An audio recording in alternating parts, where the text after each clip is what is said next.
Christian, they believe in three gods. So how is it possible you keep the Torah? Because Moses, he talks about one God. He don't say three in one. Genesis 19:24. Do you know the verse? I'm going to read it to you. Let's see what the Torah says. That's in the Torah, Genesis, right?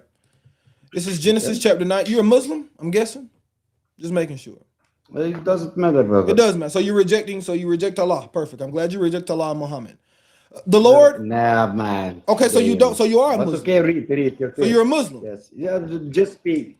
Okay, just speak, brother. I'm not here to say I'm this. Are you a Muslim? Just read it. Are you a Muslim? I believe in God. One God. So you reject Allah and Muhammad. Thank you. Then the Lord rained down fire and sulfur. Why are because you speaking? You won't answer whether you're a Muslim, so I'm just saying you reject Allah and Muhammad. It shouldn't be a problem unless you're a Muslim. I say to, are you black? Yeah, I'm black. Yes, okay. So I see it that you are black. So why did I have to say that? I'm just checking. You might not be. That's fine. Listen, either you're a Muslim or you're not. I don't know. I don't know why you. I don't know why you're rejecting being a Muslim. If someone asks me if I'm a Christian, don't panic. I'm not panicking, brother. I already got the verse for you. I'm not panicking. I'm just saying I don't know why you would reject being a Muslim. I understand. You reject Muhammad, though. That's okay. I'm glad you reject Muhammad. I reject Muhammad too. Damn, this guy. Just read it. I'm glad you reject Muhammad. Then the Lord rained down sulfur and fire on Sodom and Gomorrah from the Lord out of the heavens. How many Yahwehs is that, brother? How many gods that in that verse? 5. What? 5 Yahwehs. All right, get down, because you're not an honest broker. It's a waste of time. For the people in the comments, let's read it again. Then Yahweh rained down sulfur and fire on Sodom and Gomorrah from Yahweh out of the heavens. That's 2 Yahwehs. That's one Yahweh on earth and that's one Yahweh in heaven. What he's referring to is something called the Shema, something he doesn't quite understand, right? The Shema is Deuteronomy 6 and 4. This is the Shema. That's Genesis 19:24. All right. This is the Shema. It says, "Hear, O Israel, the Lord our God, the Lord is one." Now, because people can't read Hebrew, they don't know what this word for one is, right? In the Shema, the word for one is Echad. Let's go to the blue letter, and we're going to show you what Echad means. All right. We're going to go to Deuteronomy 6 and 4. And we're going to show you what Echad means. The issue is people can't read. They're not literate, biblically literate. 1, Echad. I'm going to read some of the verses. Okay, I'm going to read some of the definitions. All right. Alike, all together, a piece, each, some, together. Do you know another sense in which the word Echad is used? Genesis 2:24. It says, "This is why a man leaves his father and mother and bonds with his wife, and they become one flesh," united. Not literally merge into one person, and now it's a hermaphrodite walking around. It says they become one flesh. Does that make sense? The verse wouldn't even make sense. Deuteronomy 6 and 4 doesn't make sense. It would just say, "Hear, O Israel, the Lord is our God." That would be it. "Hear, O Israel, the Lord is our God." No, it doesn't say that, though. It says the Lord is one. Why does Moses have to make the declaration that the Lord is one? That he is Echad, he is united? Because you can see within the entirety of Genesis, this concept of the angel of the Lord and the Yahweh in heaven. A Yahweh in heaven that does not enact with humanity, and the God that Israel knows, which is this angel of the Lord. He's saying these two are united. They're Echad. They're one God. That's the purpose of the verse. That's it. Easy. The verse would be unnecessary if it was not the case that Israel had an idea. All right. Can you explain where there are 2 houses of the old covenant were all Jews? We're all Israel. Jew is just an epithet for Israel. There are 2 houses, brother. That's the house of Israel and the house of Judah. Mark Anthony, I read Genesis 19:24 and Deuteronomy 6 and 4. So the 2 houses are Israel and Judah. That's the northern and the southern kingdom. They're still both Israel. It's not like the house of Israel and the house of the Gentiles. All right? There are still 2 houses of Israel. 2 houses of Israel. You can't get away from this. Paul changed and told them they don't have to follow the rules. I disagree. I don't see any place where Paul says don't follow the law. Quite frankly, Paul says the opposite. Romans chapter 2, Paul says, that the doers of the law will be declared righteous before God. That's in Romans 2, written by Paul. I quote, the doers of the law will be declared righteous before God. Paul also says circumcision means nothing and uncircumcision means nothing. What matters is keeping the commandments of God. Verbatim, that's a verbatim quote. Circumcision means nothing and uncircumcision means nothing. What matters is keeping the laws of God. That's a direct quote from Paul. Corinthians. God bless you, Caleb. I appreciate it. But feel free, guys, hit the request button. Come on up, put your questions in the comments. If you're on YouTube, the link's in the bio for you to come up on YouTube if you would like. Shalom. God bless. You're welcome to put your questions in the comments. You're welcome to hit the request button. Come up, tell me why you don't believe true Christians should keep the Torah. Well, we're realizing, guys, and I think a lot of people realize this is a very difficult position to argue. Very hard. Yo. Go ahead, man. Yo, Nas. Back to like we were saying, like how many Yahwehs is that? Yo, look at Psalms 110. Yeah. The Lord said to my Lord, set my right hand until I make it my footstool. Yeah. That's another one. It's only like 7 verses. It's a plethora. But that one's crazy. That the Lord said to my Lord? Yeah. This is David talking. Yeah. Ain't David the king? Yeah. Yeah. That's a fact. That's a fact. Who is David's Lord? Yeah. If David's the king, who is David's Lord? Agreed. Yeah. Yeah. Yep. That's a fact. There are a plethora of verses. It's another one in Deuteronomy where the angel of the Lord, but it's called Yahweh. Yahweh is saying to Moses, you come up the mountain, but don't let anybody else come up because Yahweh will break out against them. The Yahweh who's up the mountain is going to break out against you if anybody but you come up this mountain. Yahweh is saying Yahweh is going to get mad. Did he start talking in the third person? What? Doesn't make any sense. Six Figure, what's up, man? How are you? I'm doing good, man. How you doing today? I apologize for the noise in advance. It's all right. What's going on, man? So, bro, I was doing some homework. Being up here one time before. Laws of the Mosaic laws, you know, they only pertain to Israel. If you're not Israel, do you have a? I didn't know that. Does anybody except for Israel have a covenant with God?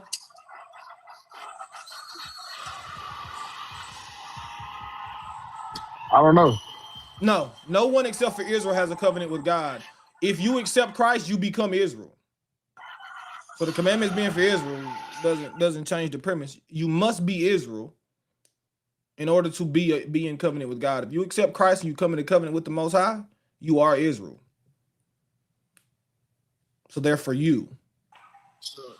So do we? So I was talking to somebody yesterday, and I'm asking for educational purposes. You good? Oh, the 600 laws. I know the diet.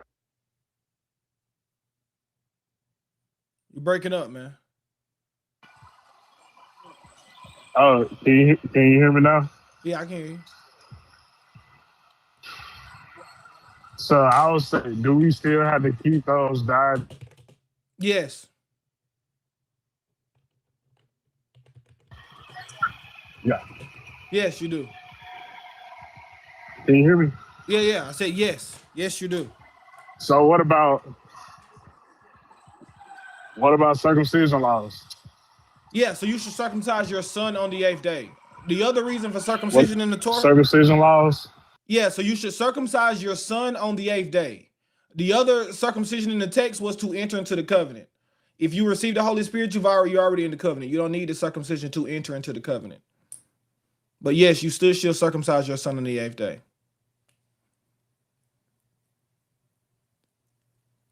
Yeah, you should.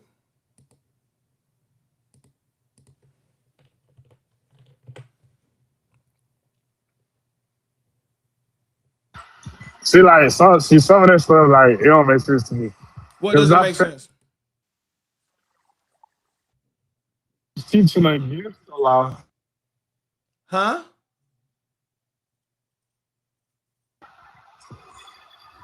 You're breaking up, man. It's hard to have a So conversation. yeah, You break out I every was just couple saying words. like, Go ahead, though. Let me see.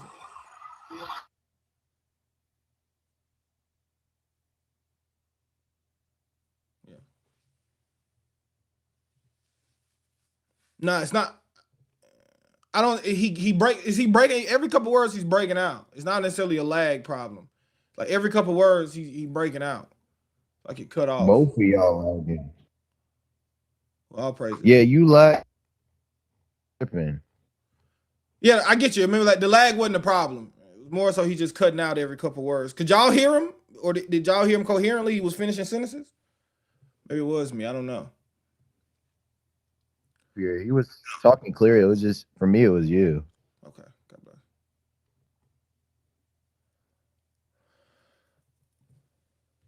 So all 613 don't apply to you, but the ones that do, you should keep. All 613 can't possibly apply. Most of them are for priests. The rest of them are for, a lot of them are for Levitical priesthood, so on and so forth. Getting as you're lagging, bro. Okay, we're gonna have to just work with it. It is what it is. I can't do nothing about it. Can't do nothing about it. We're gonna have to make it work. Joseph Smith on YouTube, man. Go ahead and request, man, so we can go ahead and come on. You got the link. You said you want to have some fun with St. Paul's letters. Let's have some fun. I like Paul's letters. Let's have some fun with Paul's letters. Go ahead and hit the request button. It's right there. Link is pinned in the comments. It's the pinned comment. Or Jesus is right, Christianity is right, you're the one that's wrong. Come on, too real. You can hit the request button too. It's right there. Come tell me how I'm wrong. Jesus said in Matthew 5 that you should keep the laws of God.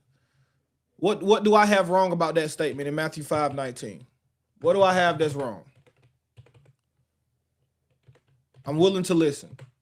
Explain to me what about that verse is wrong. Matthew 23. Can you mix the Old Testament law with grace? What do you need grace from if you don't have the law, brother? Pressure Man LLC, what do you need grace from? Why do you need grace if there is no law? You say, can they mix? They cannot exist without each other. What do you need grace from if you don't have the law? What's the grace for?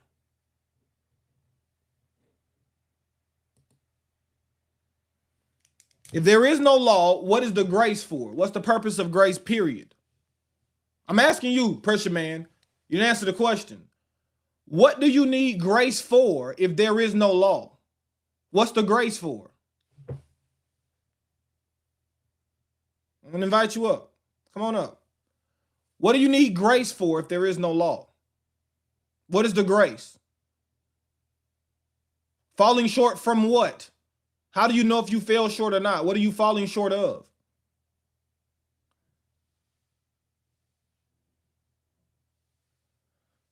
What are you falling short of? Roscoe, feel free to request. That's the Spirit of Christ. Feel free to request. That's the great Spirit of Christ that you have. What are you falling short of? You need grace from exactly laws. Is Christ God, Pressure Man LLC? Is Christ Yahweh? Yes or no? I'm guessing you didn't want to come up, which is fine. Is Jesus Christ God to you or no? No problem. So if Jesus Christ is God, then the laws given to Moses are the laws of Christ. Easy. That's it. If Jesus Christ is God, then the laws given to Moses by Yahweh are the laws of Christ. That's it.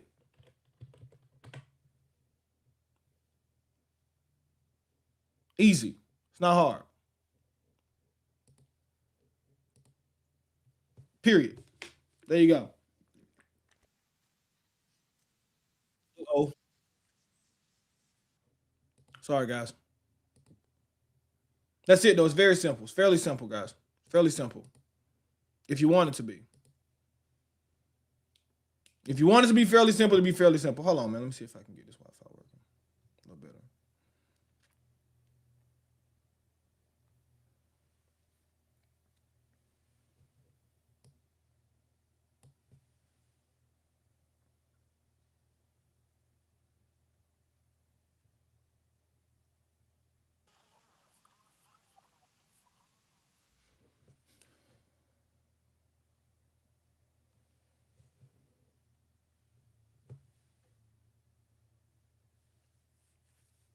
I'm gonna see if that helps.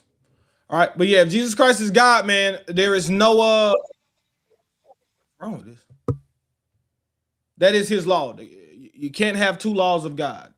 Or you just have to say Jesus isn't God, and then we can get into another conversation. I think that would destroy your theology, though, to be honest. So I don't know if you want to say that. I don't think you'll want to say that. That would destroy a bit of your theology there. If the law is fulfilled by Christ, brother, you would have to say what the word fulfill means. Your problem is you have a misinterpretation of the word fulfill. The word fulfill in no sense means to do away with. So I would agree that Christ fulfilled, right? What does it mean to fulfill in that context? The word fulfill means to make complete, to cause to be followed as it should, to preach in its fullness. That's what the word fulfill means. So he did come. He completed it. He preached it to its fullness. He properly explained it, properly exegeted the law. That's what that word fulfill means. It doesn't mean to do away with, or the verse wouldn't make any sense. It will say, think not that I came to abolish law and the prophets, I came to abolish. By your definition of the word fulfill, that's what he's saying. I didn't come to abolish, I came to abolish. That doesn't make any sense. Right? That makes no sense to say, I didn't come to abolish the law, but I came to abolish the law. Catch my drift there? Let me see if my service will work better, man. I'm sick of this Wi-Fi, bro. I really got to call and get some of the Wi-Fi. But it doesn't make sense to say, do not think that I came to abolish, but I came to abolish. That doesn't make any sense. That would be crazy. That would be a crazy man talking. Right? That would be an insane person saying, I didn't come to abolish, I came to abolish, guys. Salvation is by faith. What was the faith of Abraham? Pressure, man. Let's go to Genesis 26. Let's go to Genesis chapter 26. Let's see what God says the faith of Abraham was. Let's see what true faith is. This is Genesis chapter 26, and we're going to read verse 4. It says, I will make your descendants as numerous as the stars of the sky, and I will give them all these lands, and through your offspring all the nations of earth will be blessed, because Abraham listened to my voice, kept my charge, my commandments, my statutes, and my laws. The faith of Abraham included keeping the commandments of God, brother. That is faith. That's why James tells you this. Forget James is in the Bible. James is the leader of the church in Jerusalem. James is who Paul has to go to get the right hand of fellowship. Here's what James says. What good is it, my brothers, if someone claims to have faith but has no deeds? Can such faith save him? Suppose a brother or sister is without clothes and food daily, and one of them tells you, go in peace, stay warm and well fed, but does not provide for the physical needs. What good is that? So too, faith by itself, if it does not result in action, is dead. But some will say, you have faith and I have deeds. Show me your faith without deeds, and I will show you my faith by my deeds. You believe that God is one, good for you. Even the demons believe that and shudder. That's it. So faith without works is dead. True faith includes works, brother. So we are saved by faith. That faith indicates that once you know more, you will do more. If you know more and don't do more, you do not have a true faith. Your faith isn't real. You're lying to yourself. You're not being honest with yourself.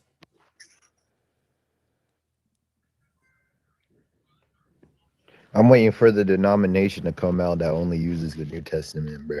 It already exists. They have them. No way. No way. They have churches. Yeah, they have churches that only read out of the New Testament. Some go even further. Some will say they only have to take specifically the words of Christ, not even the whole New Testament. It's like a double whammy. That's, man, I don't even know what to say to that. Good thing I believe in Christ and what he did on the cross. What did he do on the cross, Joey Mack? Let's read the Bible. Y'all notice something? I want to be very cool. You see how the comments I always respond with a Bible verse? Every comment when I respond with a Bible verse. Let's see what Christ said he came to do when he died on that cross.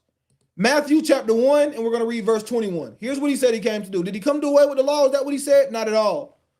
He says, she will give birth to a son. You are to give him the name Jesus because he will save his people from their sins. He doesn't say we'll save the people from the law. He says, I'll save the people from their sins. You want to go to Romans? Perfect. Let's go to Romans. Romans chapter 11. In verse 6. And if it's about grace, it's no longer by works. Otherwise, grace will no longer be grace. The question is, what is these works?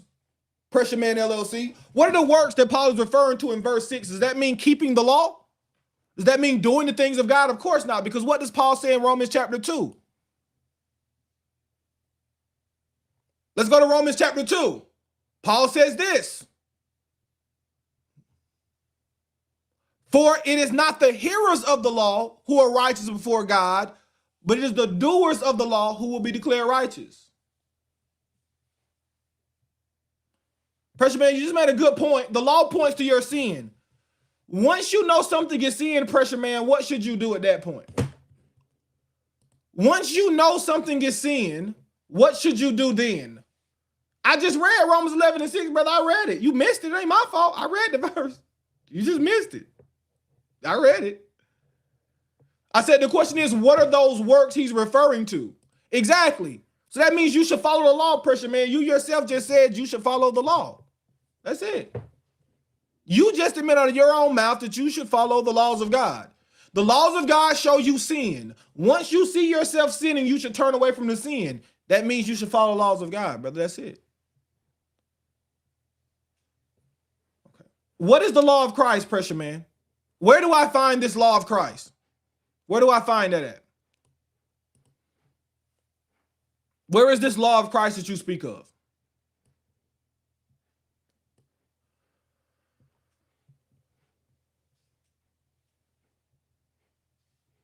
Where is it? Where do I find it? Where do I find this magical law of Christ? Galatians 6:2 is the law of Christ. Okay, let's go to Galatians 6:2. I like that. You brought a Bible verse. I like that. Galatians 6 verse 2 says, carry one another's burden. This way you fulfill the law of Christ. Okay, cool. So it is not against the law of Christ to commit fornication? Because that doesn't say anything about fornication. Can I fornicate under the law of Christ? Can I fornicate? This doesn't say anything about fornication. So a Christian can fornicate? Is that? What about stealing? Can a Christian steal? What about stealing? That doesn't say nothing about stealing.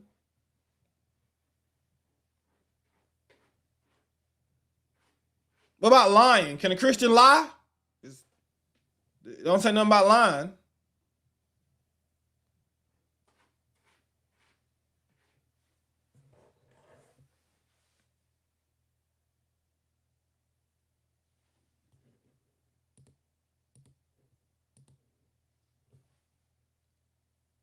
Hello? You there? Ugh.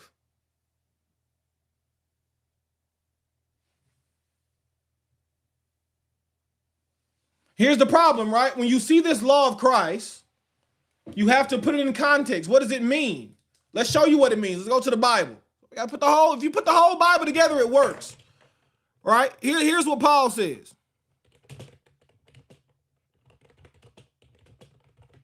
Let me find it real quick. We're going to go to 1 Corinthians chapter 9. We're going to show you what the law of Christ means in that context. 1 Corinthians chapter 9. Where is it here? Though I am free of obligation to anyone. I'm starting verse 19, guys. Says, though I am free of obligation to anyone, I make myself a slave to everyone to win as many as possible. To the Jews, I became like a Jew. To those under the law, I became like one under the law, though I myself am not under the law, to win those under the law. To those without the law, I became like one without the law, though I am not outside of the law of God, but under the law of Christ, to win those without the law. So here Paul mentions two different laws. He says, I'm not under the law, but I'm also not outside of the law of God, but I'm also under the law of Christ. How do we fix this? What does this mean? We get to the understanding of what under the law means. This is under the takano and ma'asin, the traditional interpretation of the law, along with the heavy burdens placed on the law by the scribes and the Pharisees. Paul says, I don't have to follow these things. But Paul says, if I have a chance to preach to Jews, and in order to preach to those Jews, I need to wrap tefillin, I will wrap the tefillin. If in order to preach to those Jews, I can't eat a cheeseburger, then I won't eat a cheeseburger. If in order to preach to those Jews, I need to make sure I wash my hands before I eat, then I'll wash my hands before I eat. If in order to preach to those Jews, I need to step into the bathroom with my left foot first, I'll step into the bathroom with my left foot first. If it makes it easier for me to profess the gospel to them, I am more than willing to put myself under their tradition, but I don't have to follow their tradition.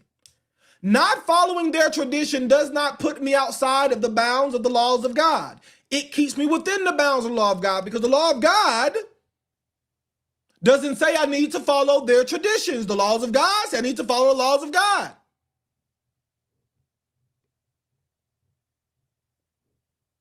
This is getting bad. Hold on, guys. I'm gonna have to go. I'll be right back. Give me 1 second. I'm gonna go try to get a hotspot. I'm still sick. I'm gonna have to call AT&T today. I'll be right back.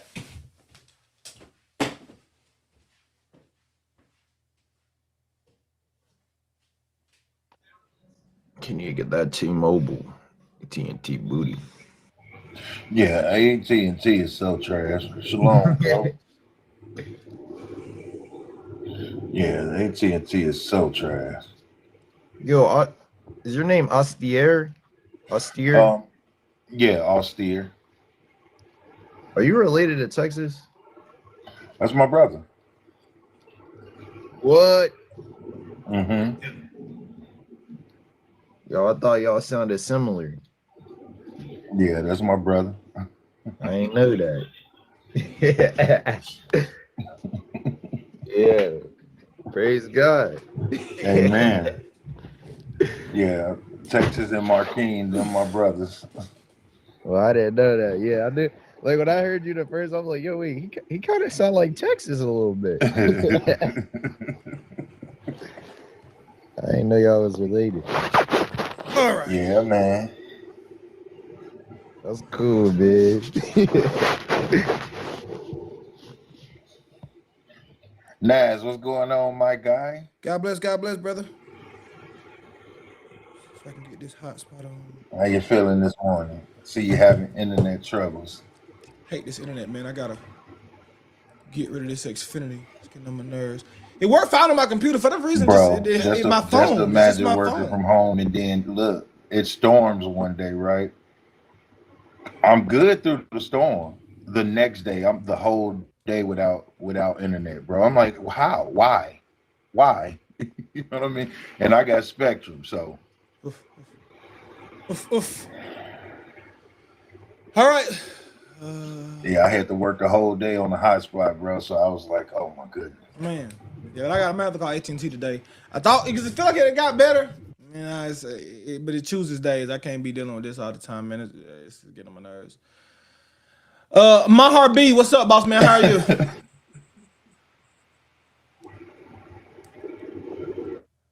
Mahar Ben Israel, you got something for me, boss? I'm good, brother. How you doing? I'm blessed, man. What's going on?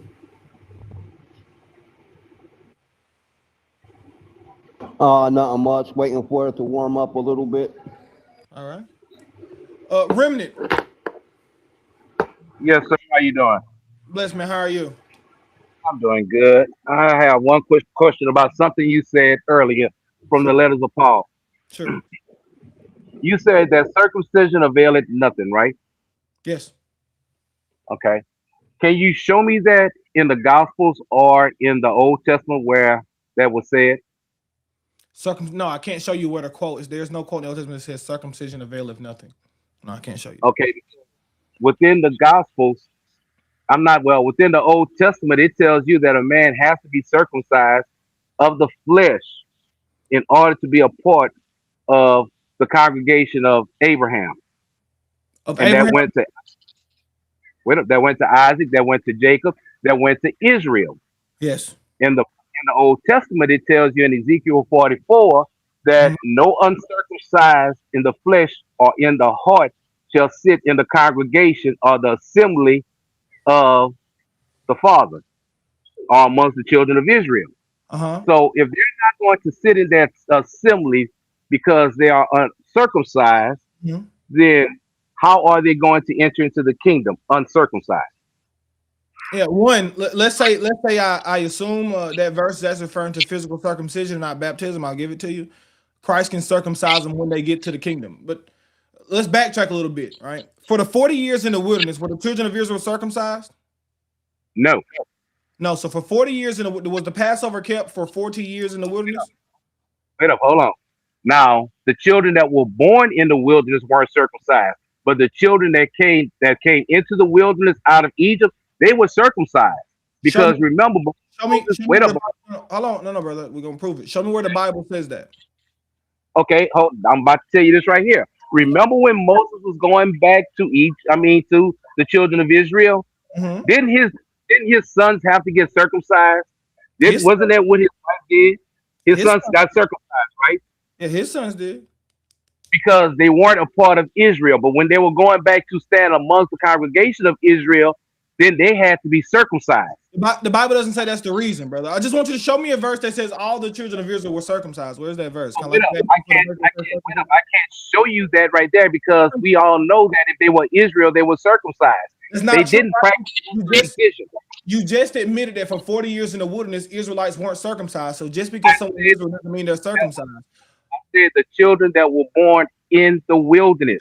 Either way, brother. Okay, go ahead. Go ahead with your point. My point is you're breaking your own symmetry there, right? You have a symmetry breaker.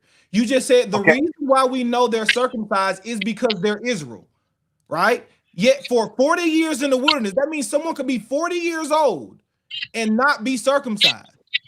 Everyone from 40 years old and down was not circumcised, and they were still Israel, right? Okay, but now the question you're right. But now, as soon as when they got into the land, what did Joshua do? They had a mass circumcision. Okay, why? Because the commandment said to get circumcised. Because they had to join themselves to the God of Israel through the circumcision of the flesh. So you're saying for none of those people who are 40 years old were joined to the God of Israel? I'm saying that those people that were in the wilderness, remember, they didn't make it into the promised land. The one that he didn't want to make it in the promised land, they did. Brother, the circumcised ones didn't make it into the land. You just said when they made it into the brother, the question. Hold on, man. You just said something a little false there. So hold on. You're saying something false because now you're trying to make it seem like I'm saying something false. Let me mute you up. Let me play back what you said so people can just hear you. I don't want it. We ain't got to keep going back and forth. I'm gonna play back what you said.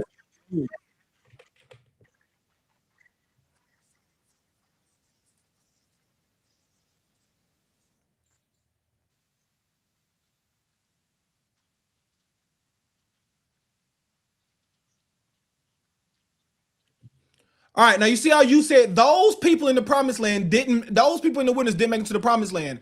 Were those people circumcised or uncircumcised that didn't make it to the promised land? You're asking me this question again? Yeah, were those people who did not make it into the promised land circumcised or uncircumcised? Those ones that didn't make it into the promised land, they were uncircumcised. No, they were circumcised. The ones that made it into the promised land were uncircumcised. That's why Joshua had to have a mass circumcision. So the ones that didn't make it into the promised land were circumcised. Yes, some of them were. Okay, some of them did anyone who was circumcised other than Joshua and Caleb make it into the promised land? I don't know. The Bible tells you this. The Bible says that no adult who left Egypt made it into the promised land. Nobody. The only people into the promised land Bible says, hold on, if the Bible says that, and I just said the same thing, then you come back to ask me a question again, and the way you frame it, then I said I don't know, but you already know that I answered it right the first time. Why you keep playing these games? Stop playing games and just ask. All right, you playing games. All right, watch this. Now you play games. Have a good day. You're not understanding what you're saying because you're confused. You've confused yourself. You don't know what you're saying anymore. You're lost. You don't know what you're saying, period. You're in a daze. Here's the key. The people who were not circumcised made it into the promised land. The people who were circumcised, with the exception of Joshua and Caleb, did not make it into the promised land. And I gave you your definition. I don't even know they're all circumcised. Let's give you by your definition. The people who were circumcised did not make it into the land, and the people who were not circumcised did. Now, to answer the question about the circumcision was to enter the covenant with God, no doubt, full stop. The physical circumcision, according to Abraham, not according to Moses, to be completely fair, right? Moses never says to be a part of God, you need to be circumcised in the flesh. He does say circumcised to take the Passover. I think that's that's a circumcision of the heart, but that's another discussion. But let's just stick with Abraham. Abraham, you do. What happens in Acts chapter 10 is there is a new entryway into the covenant through the power of the Holy Spirit through God. I wouldn't even necessarily say a new, but one that was made more, that was outlined more. All right? It was outlined more. We have no problem with the circumcision. Paul says circumcision means nothing. Why? If I'm circumcised in the flesh, just to get to Paul's meaning there. Two, it could have, and I'm gonna be honest with you, it could have two different meanings. I'm gonna give you both. I'm gonna be fair and give you both meanings. One, let's say it's actually talking about physical circumcision in the flesh, which is actually a minority opinion among us, right? It's my minority opinion. But let's say that it was talking about circumcision in the flesh. That's perfectly fine. If I'm circumcised in the flesh, but I break every single law of God, it profits me nothing. If I'm uncircumcised in the flesh, but I keep every single law of God, it profits me everything. This is why Paul says, and even in the flesh, circumcision profits nothing, and uncircumcision profits nothing. What matters keeping the laws of God. Now, what Paul is really meaning here is more or so takano in ma'asim, is following these traditions of men, being of the circumcision. There's a difference between saying I'm of the circumcision and I'm circumcised, right? Paul there, in my opinion, is more so referring to people of the circumcision, meaning these Pharisees and these scribes who are saying, keep this takano in ma'asim, keep these rulings of men. No matter how you parse the verse, it works. But Paul, to me, is more so referring to this takano in ma'asim, this you're trying to go be of the part of the circumcision. You're trying to wash your hands before you eat. You're trying to wash these pots. You're trying to do all these different things. You're trying to go offer sacrifices at the temple, and you're trying to do all these different things. It profits you nothing if you're not keeping the actual laws of God. It does nothing for you. Go ahead, Vera. Hey, Nas, can you do me a favor? Yeah, Can you read Romans 7 and 14 I can. and then Deuteronomy 10 and 16? All right. Romans 7 and 14. Mm-hmm. Assalamu alaikum. Peace be upon all. The peace of Jesus Christ to his disciples in the Gospel of John. How are you doing, I'm everyone? good, man. But give us 1 second and we'll get to you, okay? Romans 7 and 14 says, we know the law is spiritual, but I am unspiritual, sold as a slave to sin. And you said Deuteronomy chapter what? 10 and verse 16. 10 and 16. So we see that the law is spiritual, right? Because he's talking about the physical circumcision. Well, let's just see what the law says about circumcision. Circumcise your hearts, therefore, and stiffen your necks no more. Did it say circumcise the foreskins of your genitalia? It didn't. It says circumcise your what again, Nas? Your heart. Because we know that the law is spiritual. You know what I mean? It didn't say anything about foreskins. You see what I mean? So we have to understand, right, when we're talking about circumcision, which one, and to your point to where you was just going, right? If the Gentile who is uncircumcised is keeping the law, opposed to a quote unquote circumcised Israelite who doesn't keep the law, who's circumcised? Is it the Gentile that keeps the law? That's it. Or is it the circumcised who's circumcised in the flesh that doesn't keep the law? Did Paul keep the law? Did Paul keep the law? You a Muslim, man, before we even get going? You finna waste What? my time. You a Muslim? Yes, I'm Muslim. All right, what's your question, man? So we can go ahead and get done with it. What's your question? Okay, you are talking about circumcision. Okay, Yeah, first of all, I'm not. Paul kept the law. First of all, I'm not. Yes, did Paul keep the law about Jesus got circumcised according to Yeah, your Paul kept the law, according brother. to your belief. Yes, Paul kept the law. Paul kept the law at the book of Galatians. The book of Galatians, chapter 5, verse 2, says that anyone gets circumcised, it doesn't you have nothing to do with Jesus Christ, peace be upon him. What is Paul referring to there? Do you So know? I got you. this What is Paul referring to there by if you go get circumcised, who is he talking to here? What church? Church of Galatians. All right. What's the problem in Galatia? Do you know the issue that Paul is trying to address here? Okay, tell me. I'm here to learn from you. Gotcha. Tell me. Here's Galatians Explain 3. to me this. I'm gonna show you the issue. It says, "O foolish Galatians, who has bewitched you? Before your very eyes, Jesus Christ crucified. I would like to learn just one thing from you. Did you receive the Spirit by the works of the law or by the hearing of faith?" Do you know what works of the law is? Tell me. All right. Works of the law, if you Google it, Google works of the law, 4QMMT. Works of the law are The Pharisees. the Ten Commandments. No, The Ten I Commandments. was explaining. You asked me to explain it. Got to listen. Works of the law means Pharisaic traditions. Did you receive the Spirit by following these Pharisaic traditions or by the hearing of faith? Are you so foolish after having started in the Spirit, you are now finishing in the flesh? What's the flesh they're trying to finish in there?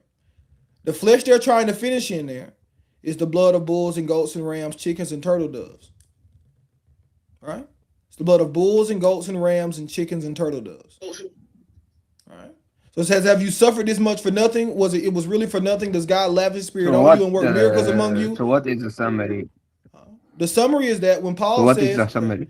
the summary is that when Paul says in Galatians 5, verse 2, take notice, I, Paul, tell you, if you let yourselves be circumcised, Christ will be of no value to you. This is saying that if a person comes into the faith, they're not circumcised, right? They accept Christ. They begin to follow Christ. You asked me a question, man. You have to let me finish. You have to let me finish the answer. If you come into the faith, not circumcised, you begin to follow Christ. Christ circumcised your heart. You receive the circumcision not with the hands of man. So you are of the true circumcision, but you're not physically circumcised. Now someone comes up, because in these days it's not just go to the hospital and be circumcised. It's you need to be circumcised by, at this point, Bet Hallel or Bet Shema. You need to figure this out. One of the two schools. If you go get circumcised by Bet Hallel, now you have to follow Bet Hallel's traditions, their Mishnah, their Takanot, their Ma'asin. If you get circumcised by Bet Shema, you need to follow Shema's Takanot and Ma'asin. So Paul is saying here, Come don't on, put you yourself. cooking, bro. There you go. Don't put yourself under any man. If you go put yourself under that man, Christ is of no value to you, because now you're discrediting what Christ did for you. Christ brought you into the covenant, but you feel as if you need this man to bring you to the fullness of the contradiction, covenant. brother. Why Timothy? Timothy put himself over a man to be circumcised. Who circumcised Timothy, brother? Paul Paul sucked his circumcised dick, Timothy. according to the commentaries. All right, now you can Yes. get down. Now you can just get down. And He Muhammad came to argue. and I felt it from the jump. and Muhammad married a 9-year-old. Muhammad had sex with a 9-year-old.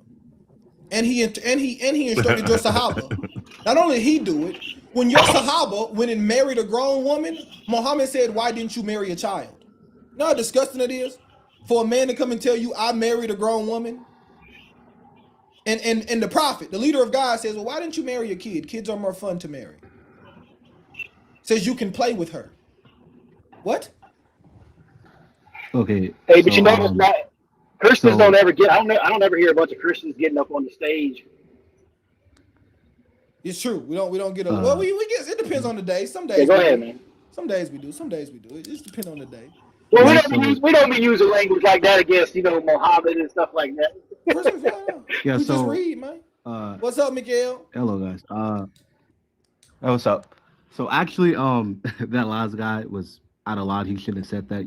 I'm Muslim myself, but I wouldn't speak about that. God bless you. But I do agree with this topic of Christians keeping the Torah, because I used to actually be Baptist or whatever. But I think I'm not sure if you've ever used this argument or discussion before, but I forget but Paul says that you can eat meat that's sacrificed to idols. Why? Like for example, Why? do you wear Nike shoes? Or do you wear Nike clothing? No, I don't own any now. You don't. So you've never worn Nike in your life? What about like Adidas? You wear Adidas? You wear any name brand? For the Oh most no, part? I've worn it before. I just Perfect. don't own any, but I've worn it before. Yeah. Right. Do you worship Nike? No. Exactly the point. So what Paul is saying there, brother, is that Nike is a goddess. There you go. Idol is nothing though. An idol is nothing. That's Who cares about Mickey Mouse? I don't But- care about eating candy with Mickey Mouse on the wrapper. Yes. I know Mickey Well, Mouse is I get absolutely that, nothing. But no, I was making the point is, wouldn't that go? I'm not saying that people shouldn't keep the Torah. I'm saying people should, but I'm saying by him saying that, wouldn't that directly go against the Torah? Because even though, you know, that they're not, how do I say this? Yeah, no. That I'll tell you why it they're doesn't. not brother. worshiping the God. What Paul is saying is that idol is nothing. So Paul is saying if you see somebody going into a if you see somebody with a statue of Buddha when you go into the Chinese restaurant, you know that statue has no power. So whether they try to do something that it has no, it's nothing. It's not real. It's fairy dust. So you're not actually eating food sacrificed to idols. What he's saying is this food is sacrificed to nothing because an idol's not real. Now he does go then to say, now hold on, but if they tell you they sacrificed this food, then you shouldn't do it because this food is sacrificed to demons. Come on now. And I don't want you to be in Come on. communion with demons. I thought he said, I'm trying to remember. I thought he said you can eat it, but if it makes your fellow believer feel uneasy, don't eat it. Yeah, yeah, you're right. Let me give you a good Could you example pull it of up for me? that. I'll pull it up. Let me give you an example of that, right? What Paul is saying there is, my brother, let's say we don't have this problem much today because no one is really coming too much out of Greek mythology. But let's say a brother became a Christian, but he followed Greek mythology before this, and his god of choice was Nike, right? Now, if that brother still believes even a little bit, he's came to Christ, but you know, we all have our remnants. So if that brother even a little bit still believes Nike has power, then I should not wear Nike around that brother, right? Because I may cause that brother to stumble. That brother's a weak brother. So to respect my brother, if I race, if this brother, because the god of Nike is literally the god of athletic competitions. To win athletic competitions, they invoke Nike. So if I were to wear Nike shoes to a brother who just left Greek mythology, he may, not on purpose, right? But just, you know, because it's still in the back of his mind, he may then go and say, the reason why I won that race is because I had these Nike shoes on. It may guide him back to Nike. So the best thing for me to do in that case is to go, you know, I'm going to go put on some New Balance. It just say NB, no God associated, right? So the best thing I can do is go put on some New Balance so that brother doesn't falter, so that brother doesn't fall. Same thing Paul is saying there. If your brother does feel as if this God has some power and he's going to cause him to somebody eating his food and don't eat the food, but you know this God isn't real. This isn't a real thing. Mm-hmm. Okay, so Perfect gratification there. so thanks for that. So when you say as far as when you say Christians should keep the Torah, so aside from like dietary laws, are you talking about like the 600 plus laws? Dietary laws, anything that doesn't have, no, we don't sacrifice. That's the only thing you shouldn't do. Gotcha. Yeah, we don't sacrifice. Everything else. Got you. I mean, because the thing is like even back then, when I was Christian or whatever, like I feel like Christians should, you know, uphold the Torah laws anyway. So like part of my family, they ended up switching from Baptist to a different sect that did keep the Torah. So, but yeah. Amen. So why don't you come back to Christ, man? What made you leave Christ for Islam? Was it this misunderstanding of Paul that kind of led you there? No, it wasn't a misunderstanding of Paul because I mean that's whole discussion. I think Paul is not in agreement with Jesus, but that wasn't my main reason. Okay, what was your main reason? I say my main reason was 1 second. Okay. It was a lot. Okay.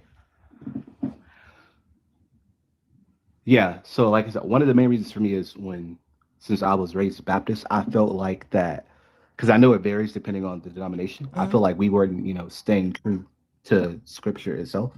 Okay. So that was one of the reasons. But even then, I just the all of the different. How do I put this? I don't like want to sound condescending when I say It's this, okay. Go ahead. Speak your truth. or because okay, all the different I say contradictions within the text of the Bible itself. Yeah. So, and I Give me feel an like a example. lot of Give me an example of the contradiction. What are you referring? You talking about? I just want to know, like, what do you mean? example. Do you mean like Okay. scribal errors, or do you mean like actual? What do you mean? Not even just scribal errors. Just like, I mean, what would you consider a scribal error? Anything that, like a number, like not even just like little number things. For example, like Give me an example. who do we all say, like, I guess in a consensus killed Goliath? David killed Goliath. All right, yeah. So David killed Goliath, but in multiple chapters in the Bible, it also says Elhanan killed Goliath, in at least like 3 other places. Elhanan. So I think it's Let's go to it. yeah, and that's in multiple places in the Bible. So it's like not even just like scribal errors as far as numbers going, because that's like I could understand that, but just saying other people is just this is one example I ran into. Gotcha. Elhanan. This is Chronicles 20:5. Yes. And there was a battle with the Philistines, and Elhanan, son of Jair, killed Lamim, the brother of Goliath, the Gilite, with the shaft. And once again, there was a brother with the Philistines at Gob, and Elhanan, the son of Jeremiah, Goliath, killed Goliath, the Gittite, whose shaft spear was like the weaver's beam. Let me ask you a question, brother. Do you know what a house name is? Yeah. Right. So that a person can be called of their house. Right. So the same way, for example, in the New Testament, we have 2 different people who are both referred to as Herod. Herod that was alive when Christ was born, and then you have his son who was still called Herod. Now, sometimes you put an epithet on there, but generally speaking, the man is still called Herod. The same thing exists here with Goliath. But It's not the same Goliath. Brother. yeah. It's a different Goliath. It's a house name. Not an issue. That's a common thing. And can that for that explanation, would you have to go like outside of the scripture for that? No. Or could you find that? Yeah. So if you look at First Chronicles, right, 20:5, it tells you that the one who Elkanah, son of Janir, killed. One second. Okay. Yeah. Let me pull it up. Let me pull it up. Yeah. 1 Corinthians 20:5.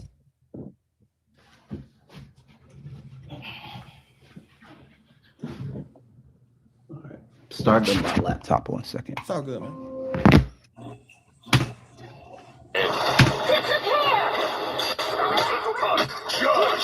All right.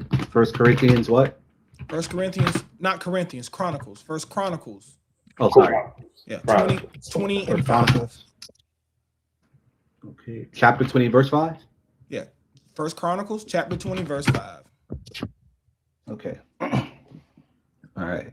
In another battle with the Philistines, Elhanan, son of Jair, killed Lahmi, the brother of Goliath, the Gittite, who had a spear with a shaft like a reaper's rod. Right. Now read the verse that you're referring to, 2 Samuel 21:19. It's talking about the same event, the same man who killed him. They just use Goliath as that family name. They leave off that it was Lamech, the brother of Goliath. Okay. Right. So it then just refers to only the family name, not the. Okay. Elhanan, son of Jair, the Bethlehemite, killed the brother of Goliath, the Gittite, who had a. Oh wait, sorry, wrong one. 2 Samuel 20:19. 21, sorry. What I mean. Oh, 21:19. 21:19, yeah.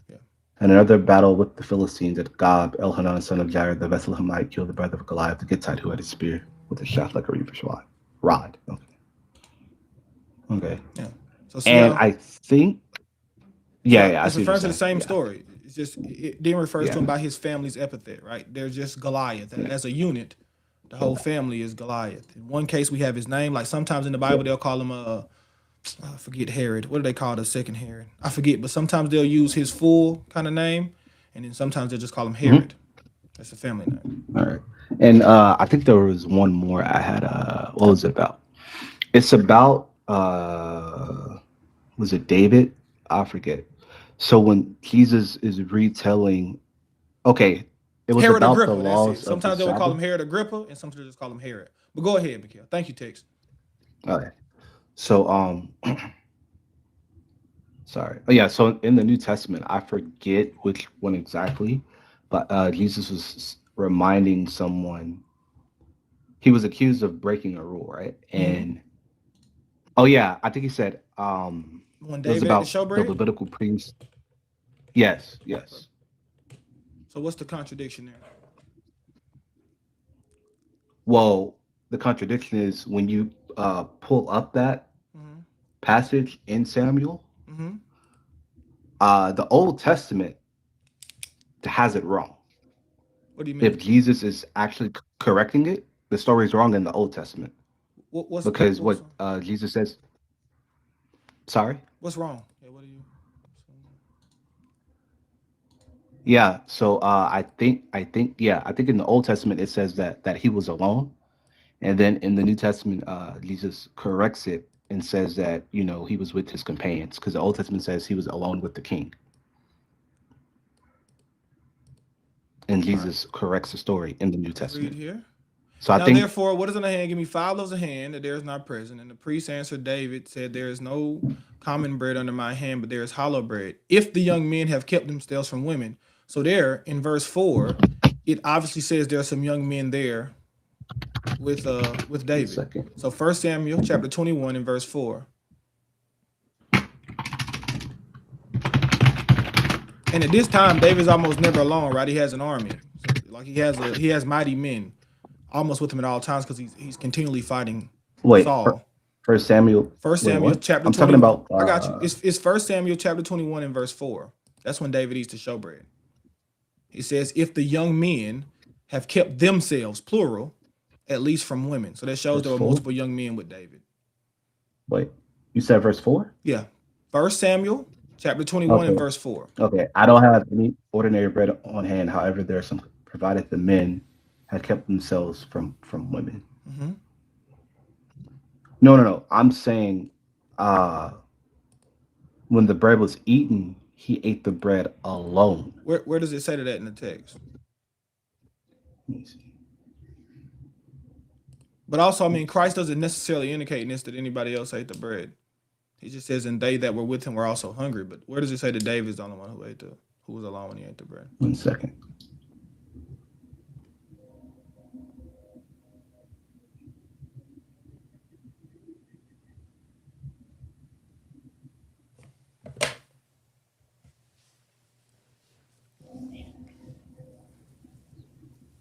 Yeah, so let me see. So the priest gave him the consecrated bread, since there was no bread there except the bread of the presence that had been removed from before the Lord, replaced by hot bread on the day it was taken away. Yeah. So it doesn't necessarily even mention where they ate the bread. We're just assuming they ate it then. We don't even know. But it does say it was men with him. Let me pull up the one in the New Testament real quick. Okay. It's in, so I can remember exactly the point I was trying to make. Matthew 12, 3 through 4. Okay. I got your text for sure. And according to the timestamps that we have there, Naz, with the verse that you just read in 2 Samuel, we know that the young men would have had to eat the bread, considering it was the time of Pentecost. So they would have had to eat the bread. Touche. That's why you keep Brother Smart and you around you.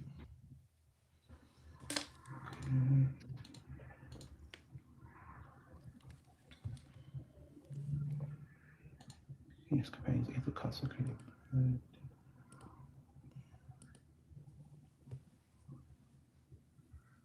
He got the 5 loaves.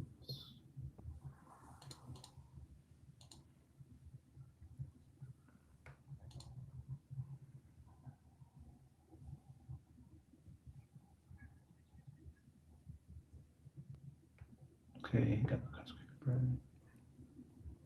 Yeah, it doesn't say he ate the bread here in this text. Okay. So there's no contradiction there. Yeah.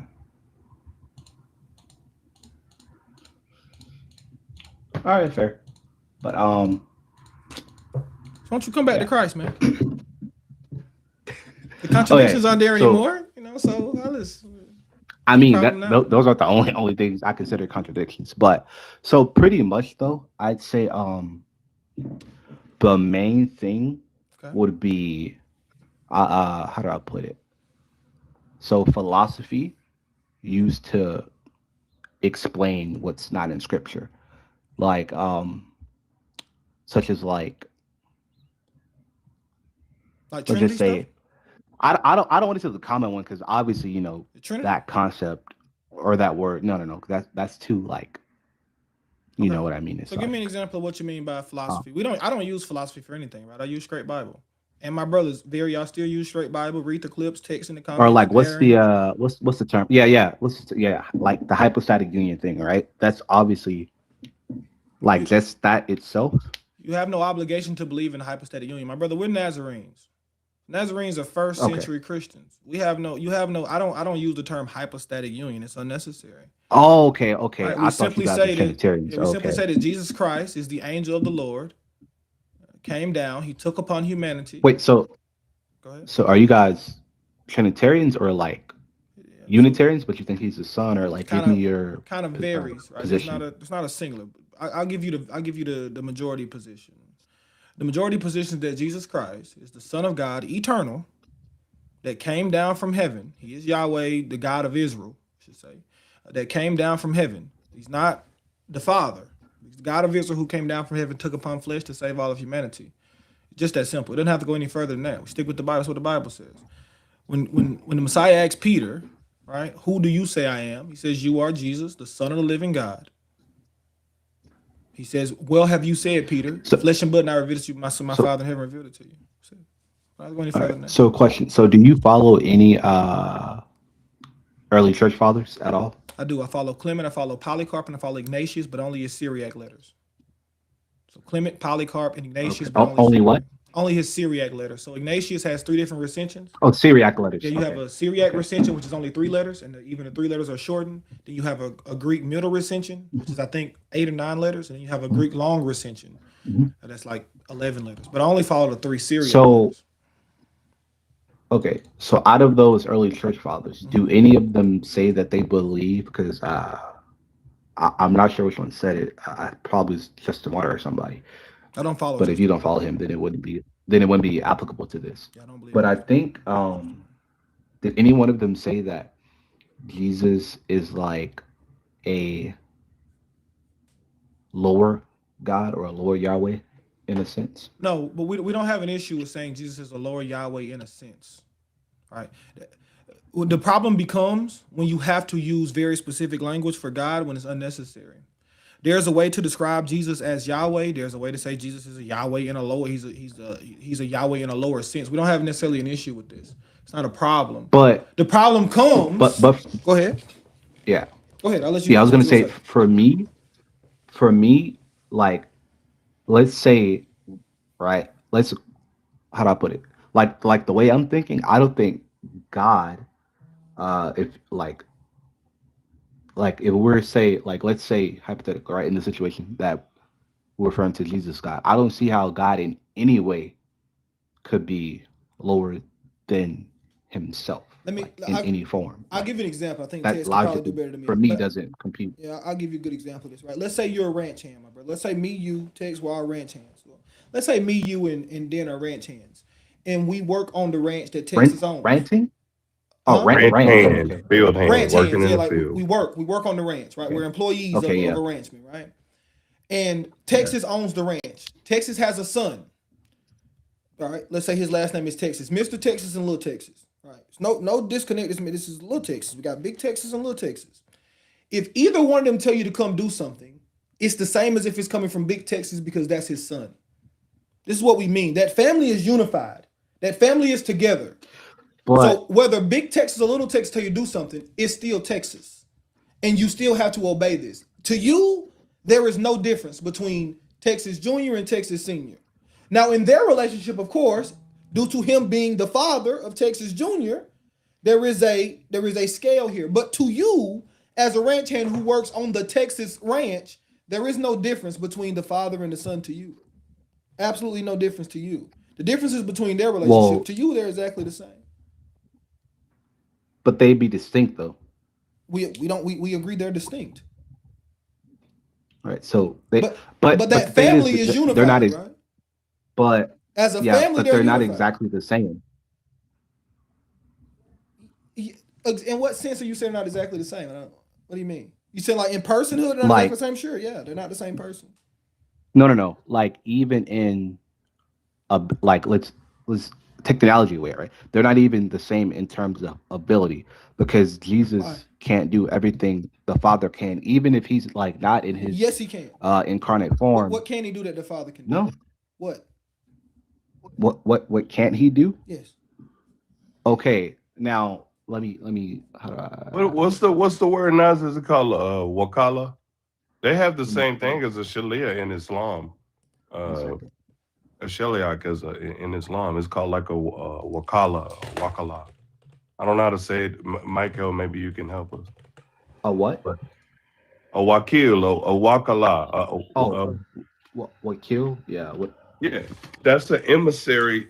When you are a wakil, then now what you say, just like in the form of contract marriage or even a get, that person who delivers that doesn't have to be the person themselves. Their word is bound as if that person was actually present. So Wait. Are you talking about? Are you talking about?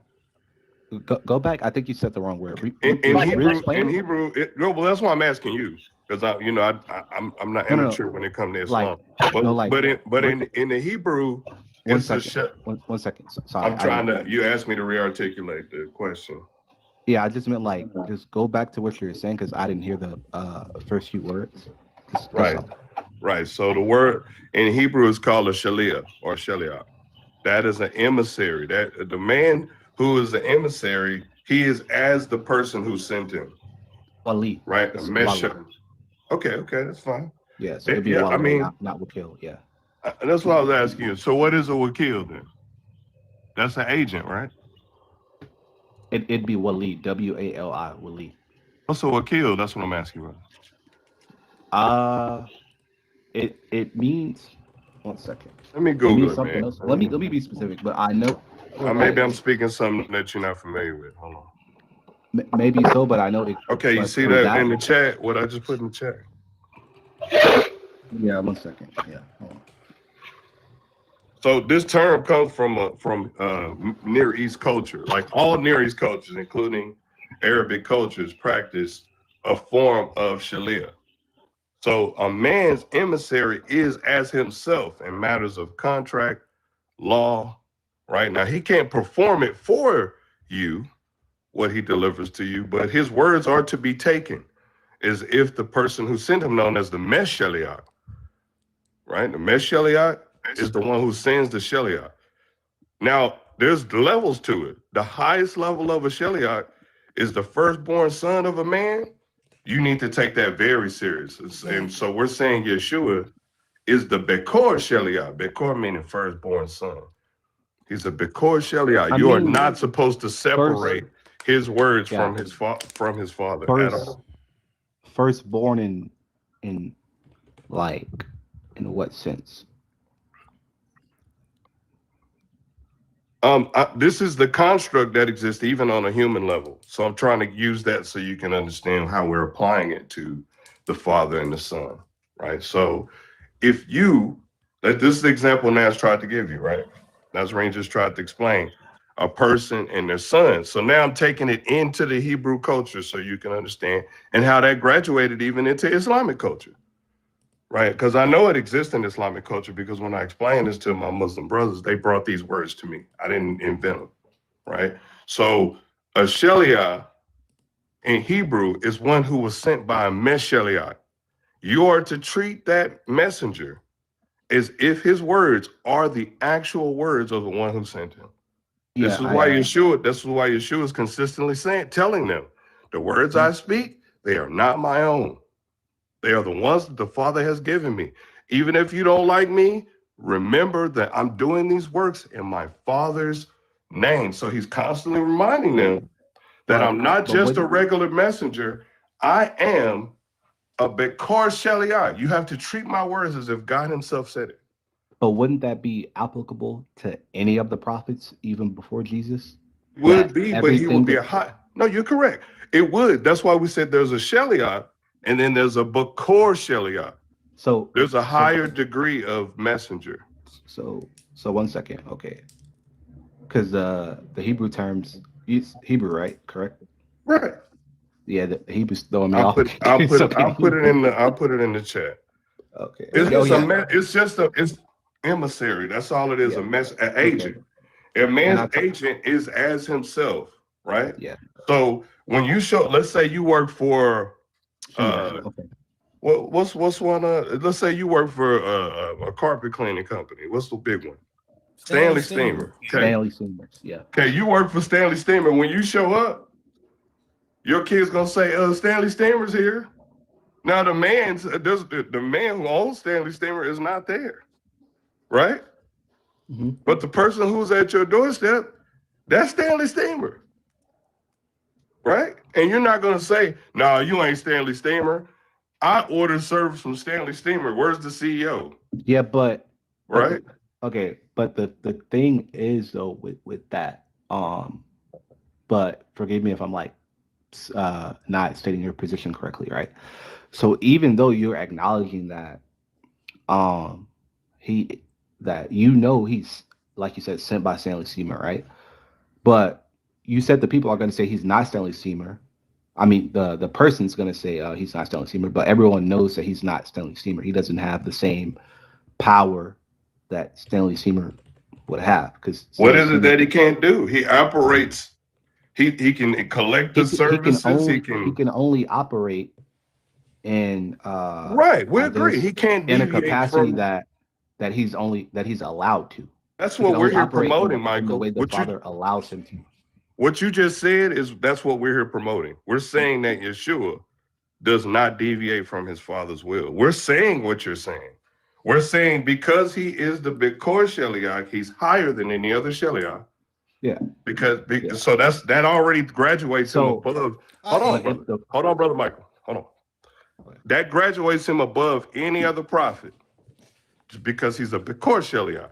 And number two, right? He will not operate outside of the framework that his Father has given him. And we are saying that. That's what we're here trying to influence our Christian and Islamic brothers to let them know that Jesus is not teaching anything outside of the framework that his Father has given. To finish this sentence with a better just hold on one second. I just want to finish off. Well, we're saying Christ. Let's say a prophet is like the Stanley Steamer guy who showed up to your house, right? Christ is like the CEO of Stanley Steamer. He has access to the bank account. He can sign any contract. He can make decisions on behalf. There is nothing that pertains to Stanley Steamer he can't do. Although he won't deviate from what the chairman of the board, the Father, has told him to do. But he has every ability. And the reason why the board, the chairman of the board didn't mind giving him that all ability is because he knows he will never deviate from what the chairman of the board told him to do. Does that make sense? He has that to the bank account. He can sign contracts. Other examples, right? He's a superior. That's why I was trying to say. I'm glad you corrected for me. That the people who show up to do the work, those are like prophets. But Yeshua is like the CEO of the company. He can override all of that. What's up? Is that really but the chairman at the end of the day, even though he has a lot of the power the CEO still has, at the end of the day, he could still be replaced, fired, outvoted. No. So it's not exactly like he is as himself. So he is as himself. Oh yeah. So that's the thing. So God can't be given permission. He innately has permission. We're saying Yeshua is the Son of God. Michael, can you hear what we're saying, brother? I think you can have even in the Trinity concept, brother. You know, in the Trinity, most people they believe in a monarchical Trinity. They believe the Father is the monarch. He is the uncalled source. He is the reason in which Christ has this nature. When you say Christ and God, it's referring to the nature of Christ, what he is, not who he is. If you refer to the who, in most cases, you're going to be referring to the Father as like God. It's the Father. So what you're saying, we don't disagree with, right? Like it's not, even most Trinitarians are not going to disagree with the Son is not the Father, right? The Son is not. Man, I've met some pretty heretical Trinitarians. Yeah, Yeah, well, even there at my are I would say some. they're like There oneness. are Then some. they're going to but the premise is the premise is we don't disagree with you here, right? All we want you to see is what we're saying is Christ, that CEO. Is the CEO the chairman? No, Christ isn't the Father. He says the Father is greater than I. Very clear. It's not hard to read. I want to The do this. Father I is want to greater do than this. I. It's easy. Go ahead, Tex. I want to do this question for Michael based on a conversation, a very beautiful conversation we had with some Islamic brothers the other day. Who is going to defeat the Dajjal, Michael? To the jaw. According to, who's going to defeat the Dajjal? Who? Isa. Right. So Yeshua, right? Yeah. Right. Yeshua is going to defeat the Dajjal. So you need Yeshua, right, Michael? I mean, that's his mission. So yeah. No, do you need Yeshua? You do. In what way? You can't defeat the Dajjal, can you? No, because God didn't give me. That's not my mission for me to do. I know That's he for him to did. do. I know he So God did. appointed him to Let do us that. be grateful that God didn't give you that mission. What I'm saying is this. Or me that mission. Do you need Yeshua? To defeat the Antichrist? Yes. Yes. Look at that. Okay. So Yeshua, according to Islam, Yeshua was born of Muhammad was not born of a virgin. Doesn't Right. matter, but okay. I know it doesn't matter to some people. But when it's a matter of fact, it matters. Because this is a subject matter. It's material. So first thing we're establishing is Muhammad is a prophet in who you make full subscription. Now I'm just making a dichotomy between that prophet and the other prophet who you need. You don't need Muhammad to defeat the Dajjal, right, Michael? Yeah, I don't need him to defeat the Dajjal, But you do need Yeshua to but- defeat the Dajjal. but I need what God has given him, i.e. the form of the Quran. I need to follow it and observe I can all its respect that. teachings. I can respect that, but that's not the question I asked. The question I ask is, you don't need Muhammad to defeat the Dajjal, but you do There need you Yeshua go. Okay. to defeat the Dajjal. Just the way you worded it, but yeah, because that's his Okay. mission, yes. Okay, and then so Muhammad, are you expecting Muhammad to come back and defeat the nations? Defeat the nations in what way? To destroy the forces of evil, to bring down the nations in the future. Is Muhammad doing that? Let's see. It's gonna be. You need the Mahdi, you need the Mahdi, and you the need Mahdi Yeshua, right? and yeah. So you need the Because- Mahdi and you need Yeshua, right? Because so the reason I say that is because there's some unfulfilled, in my opinion, prophecy, even biblically, that would apply to these end times, like even with ours, right? So you guys can correct me if I'm wrong, but according to I'm not trying to deviate, but just tying this in, right? It sounds like deviation, Michael. That would No. I'm trying to I'm telling, according to the All Old right, Testament, the Messiah, is he supposed to be like a how do I put this? He subdues the nations. But pretty much by doing that he'd be fulfilling the military or warrior role that the Messiah is expected to fill. So yeah. The Mahdi is supposed to fulfill, right? That the Messiah is expected to, because they I'm jumping in and out of your I'm doing a parallel between your faith, because you just asked us about our perspective, right? So we're doing a parallel. The Messiah that we subscribe to, right? Who you subscribe to, because you believe that Isa is Jesus, right? Mhm. So the Messiah we subscribe to, right? The one we're both waiting to come back. You waiting for him to come back, we waiting for him to come back, right? Mhm. We both need that same Messiah, right? for different reasons, but yes. What's the difference between your reason and our reason? Your reason, he comes back, you get he's granting you your salvation, right?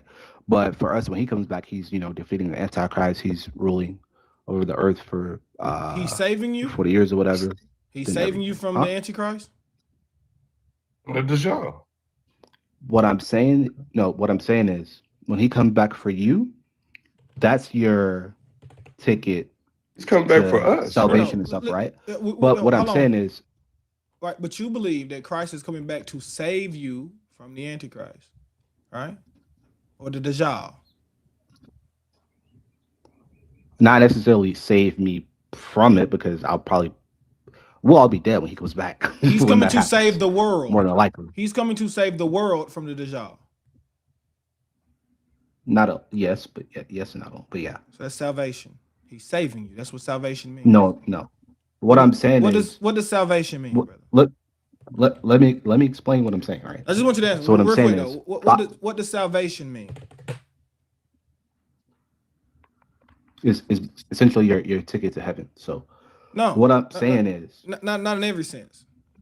So when the Messiah comes back, and that's our salvation, you know what that means to us? It means the same thing it means to you to an extent. Christ is coming back to defeat the forces of evil and to set up the kingdom of God. You believe that Christ is coming back to defeat the devil and set up the kingdom of God, right? the Antichrist. Yeah. Okay, the Antichrist. Yeah. He's coming back to take care of the Antichrist and set up the kingdom of God. That's what you believe? The kingdom of God on earth. Yes. On earth, that's fine. We believe the same thing. Yeah. So we're not splitting hairs, Michael. What I'm establishing is parallels. Let me try to articulate what I was trying to say at first. So what I was saying is, the form of self, I guess, like, yes, Antichrist has to be defeated, but when you say salvation, meaning by him doing that, like, regardless of that happening, your spot in heaven, for us, our paradigm, your spot in heaven and hell has already been decided by God. So it wouldn't have anything to do with going to heaven or not. But that's not what I'm asking you, Brother Michael, to be respectfully, right? I'm asking you about your faith, right? No. I only engaged the parallel because of your question. Yeah. I understand what you're saying, but what I'm saying is, when you say salvation, him returning. No, you said salvation. I didn't introduce salvation to the conversation. I said you need I didn't break it up. Yeshua. Yeah, you did, because I said you need Yeshua to defeat the Dajjal. Those were my exact words. And then you said, well, salvation. You said not for salvation. Now what you brought that. Yeah. The conversation. So what I'm saying is this, Brother Michael. Beat the Dajjal. That's you needing him for your salvation, because there is no salvation unless he defeats him. So that's kind of contradictory. That's what Nazarene was demonstrating, but I didn't even bring the word. No, because it's not an unless. Can I ask you one more question? It's not an unless. Doesn't Bukhari say Jesus is going to judge humanity? He's going to judge mankind? Mm-hmm. And he's only going to judge the people of his time. Yes, all the prophets will judge their ummah. Careful, Sajida knows she knows the Quran, man. Be careful. I mean, is yes or no? Is yes? So you're a non-hadith Muslim? No. Let me read this hadith. I just want to read it. It says, Allah's messenger said, by him whose hands soul is, surely Jesus, son of Mary, will soon descend among you and judge mankind justly. He will break the cross and kill the pig, and there will be no jizya. Money will be in abundance so that nobody will accept it. A single prostration to Allah will be better than the words of whatever is said in it. Abu Huraira added, if you wish, you can recite, and there is none of the people of the scriptures, but must believe in him before his death. And on the day of judgment, he will be a witness against them. It says, even on the day of judgment. Who is the him they have to believe in, Michael? Yeah, Jesus, because you can't, obviously for us, you have to believe in all the prophets. So you couldn't deny Jesus or even. No, brother Michael, don't do that. Don't make gradients when this is a very specific question.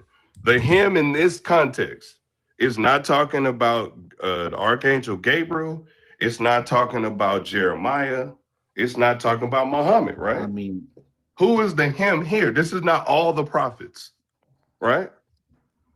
I was explaining what is the purpose of making a gradient to canvas all the prophets when the text is being very specific in particular about which one you have to believe? because I'm telling you, there are other hadith that say the same thing about the other prophets. It's What's not just him give me solely. the hadith that That's what says I'm something saying. like this. So when I What's the hadith let number me so I let can me pull find it and up? pull up. So what I was saying is Well, no, pull it up. every ummah. Pull it up now so we can read. Okay. I want to read this. Okay. I want to see. 1 second. All right. And while you're looking, can you just name like who are the other prophets that we have to believe in? It's gonna be Moses. It's gonna be Jesus. It's gonna be Muhammad. Hold on. Let me just pull it up real quick. I want to see. I'm not saying you're wrong. It's a lot of hadith. I haven't read them all. There's like hundreds of thousands, but let me. It's like I think it's like 7,000 just in Bukhari and Muslim, something like that. It's a lot of Take it easy on that keyboard, buddy. Sorry, it's gamer typing. Okay. Got that click in there, you know what I'm saying? Like my nephew, his little keyboard got that click. While we're looking up that, I think that we have established clearly that in the one that the brother just read, that we have this requirement in our faith, and you have this requirement in your faith, that you have to believe. I just want the brother to follow Christ. Just come back to Christ, man. Like it's telling them. He missed you. Died for you, rose for you. What greater love? Yeah, Hellcat, you can eat chicken, brother. Crazy work. Talk about he missed you. Just the inflection of the voice. Bro. You should have seen the facial expression. I know, that's what I was looking at. He missed you. Turn unto me, I'll return unto you. That's it, baby. He's Saith the sitting Lord. there waiting, man. And I can tell your spirit. You ain't left him. You just walked to the other room. All you gotta do is cross the hall. You ain't left the house. That's why you normal. He should explain to us why Isa is God in disguise in the Quran. That's I've been asking. It this ain't so, question. Sajid. They say that for real. I Bring it mean, out. he's breathing life into clay birds, But it specifically says by the creating permission of life. God. Yeah, why would Allah share His majesty like that? It's weird. Ooh, come on, Sajid. Look For at what Sajid reason? knowing that Quran. Why would he share his majesty like that? Well, let's get this To a hadith mere real quick. human. God, no. Well, you is smacking that thing. I ain't gonna lie. Okay. It's giving The me same a way. headache. Hell out of him. Okay. Violence. Angry type of. Not every time. But yeah, it'd be the same way Elijah was allowed to resurrect someone by God's permission. You know what I'm So saying? would he share his majesty with Elijah? No. It's one thing to Give him give. permission. I would say it's one thing to. It's one thing that's like doing CPR, right? It's one thing to do CPR. It's another thing to create life from nothing, not from something that already has life, right? To bring something back from dead. People do CPR. You know, they got look.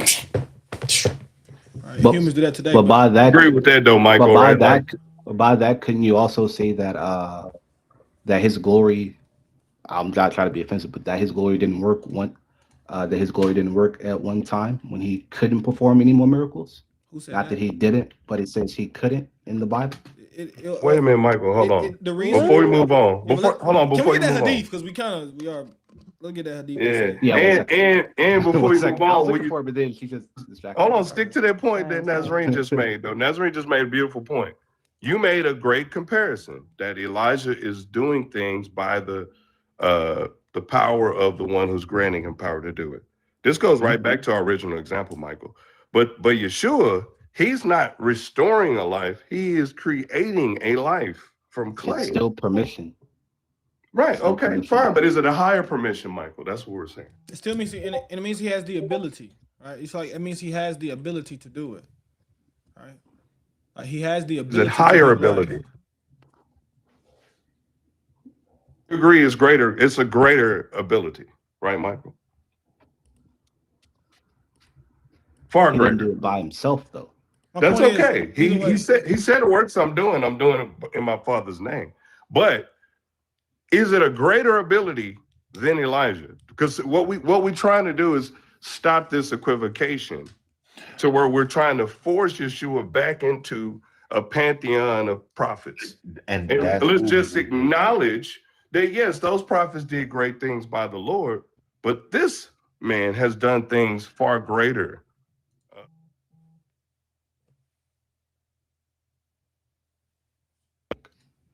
So not exactly, not all unique, but each one has unique Yeah, but miracles. is this one Well, greater, Michael? Is it yeah, we greater, like understand that. greater We're than, not being less than? dismissive of it.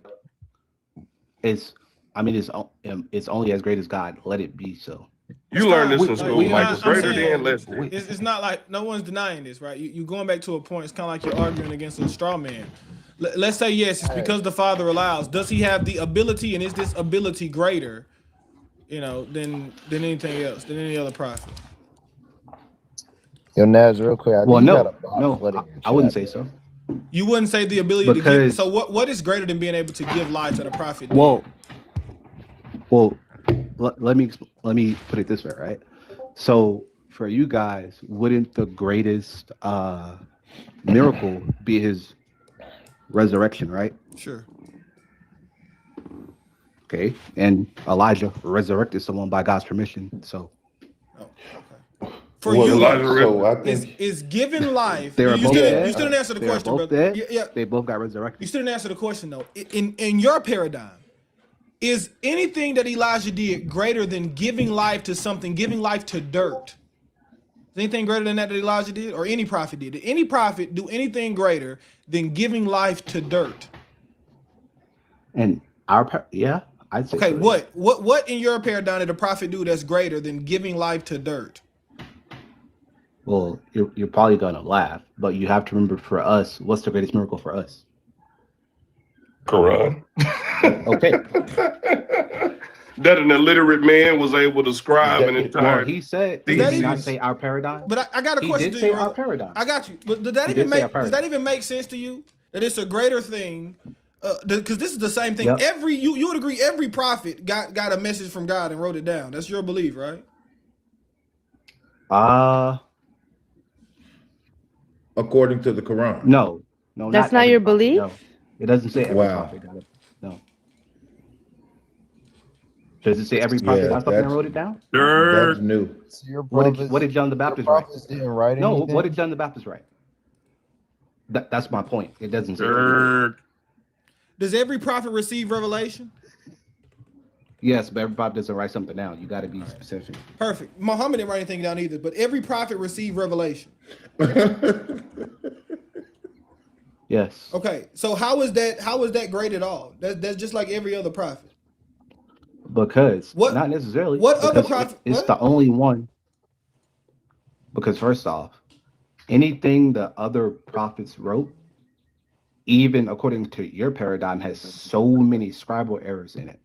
We just, brother, no And disrespect. even that, we went over we You- went over these please don't errors bring up earlier. Scribal well, I'm just saying. But I'm Right. saying though, brother, no Where that disrespect. hadith, man? Let's just. We What yeah, you let's said, get how to is it Hadith, but I do want to say we went over these errors earlier and we agreed with the two errors that you brought that wasn't an error. We literally went through them. You didn't wait have a to- minute, man. Well, How, no. are we No. discussing scribal No. errors Wait, in the one time. Bible, and then we're You- supposed to believe that the You Quran misunderstanding what I was said. written by someone The who errors- was illiterate? We don't believe he And- wrote it. Illiterate people can't write. and we want to You get the gotta Hadith, but state our do position you also correctly. agree, right? You also know there are multiple Qurans. You have to state the position correctly. You do agree there are multiple Qurans, right? Multiple Arabic Qurans. Based on dialect, yeah. No, complete And there's a words. Syri- Dialect. Complete words will change, brother. Complete words will change.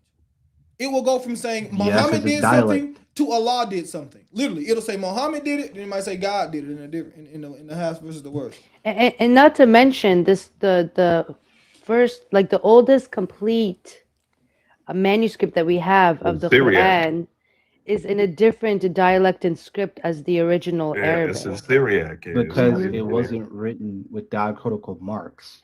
Okay, so We if know you want to that. talk That'd about come later. errors and changes, Thank and you have a world of holes in your paradigm. You don't want to go there. Actually, no, because even the non-Muslim people, when they look at all the False. Quranic, well, you don't let me finish speaking, so you can't even say false, right? No, because all this is the, like the Dawa script. Well, no doubt script. But we have little to no variation. You guys literally have whole chapters missing and added in. like that complete story of the adulterous woman. Like that's a whole 5 chapters.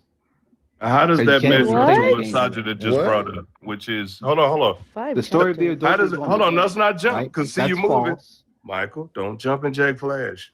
I'm not. What she just point, Is it not what she false? just brought, hold on, what Brother Nazarene and Sajida just brought up is not only in Arabic are there different Qurans, but the prototype to Quran, the earliest manuscripts are written in Syriac, right? in So Arabic. the word Quran is a Syriac word. It's a Syriac word. It's a borrowed word that made it into the Arabic language. Right? Yeah, There are but other words that we find. There are other words that are in the Quran that are difficult for even the most learned imams to translate that can only be interpreted in Syriac. So yeah, but doesn't Arabic also have the most words out of any language? Like That's for nothing to do with anything example, we're the saying. word samad, Yeah, you're not like even the That's word nothing to do with samad anything we're in saying. Arabic has like 5 different meanings. Listen, what he's saying, brother, is the oldest Quran that we have is not even in Arabic, period. Not in Arabic, period. The oldest Quran that Well, we have is in that be false. Syriac. Prove us false. The oldest Quran is in Syriac. This is a Google fact. Like, Quran. Arabic in Syriac it means lectionary. You know what a lectionary is, Michael? A what?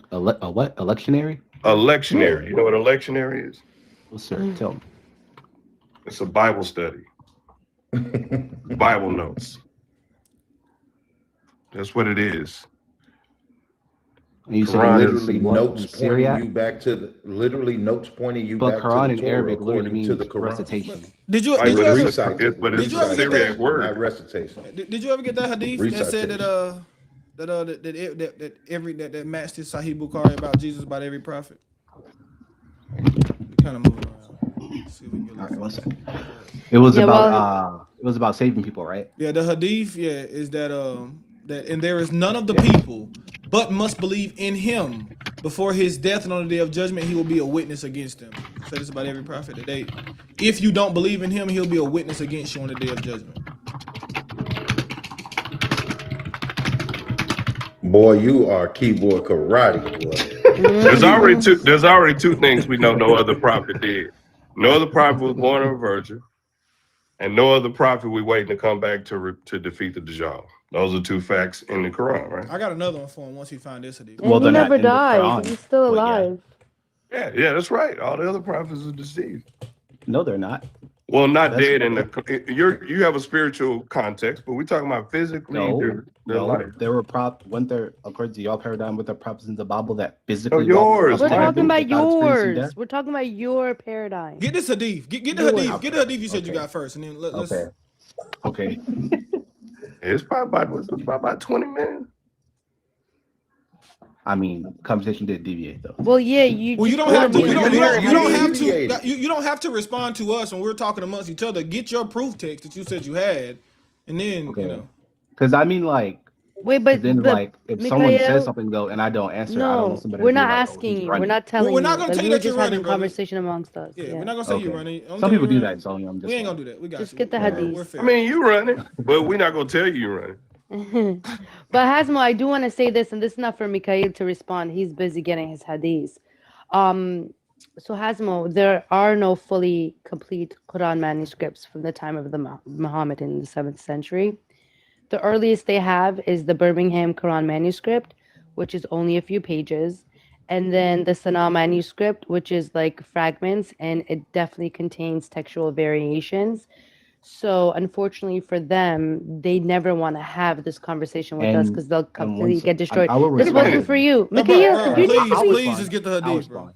You need to It's be looking baiting, for but the I'll respond. hadith. We're not Come baiting, on, bro. bro. Please, I'm gonna mute you, bro, because I just want you to get the hadith that you said you had, bro. We're just having a discussion. You're welcome to respond after We're you not get gonna this hadith. stop I don't our wanna conversation for you. Yeah, we're not just gonna sit here in silence. But we need you to get this Yeah. hadith you said you had. I don't think it Facts. exists. I think that's why it's kind of you having It a hard doesn't. time finding it. Like I just found like 4 hadiths, bro, by just typing in what the hadith say. It's not that hard. If you go to sunnah.com and just type in a paraphrase of it, it'll bring it up. Or go to Google. If you just Google it, I binged it. Not even Google. That's what I was saying. These are Google facts. These are things you could just put in Google. I got one Substantiate pulled your up claim. now. I got another one ready for when you don't got this one. It's gonna really show you that Jesus is Totally different. But I ain't gonna read it yet because I want you to get this other hadith and then let's go from there.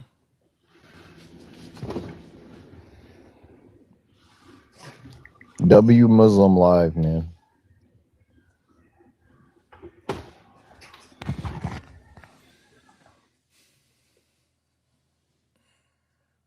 Or if you misspoke, we'll accept that too. That's fine. Just say how it ain't there, man. I'm cool with that. I Yeah. ain't gonna trip on you.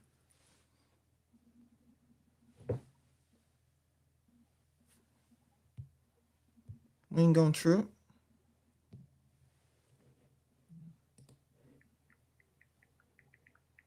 But I see that though. The center.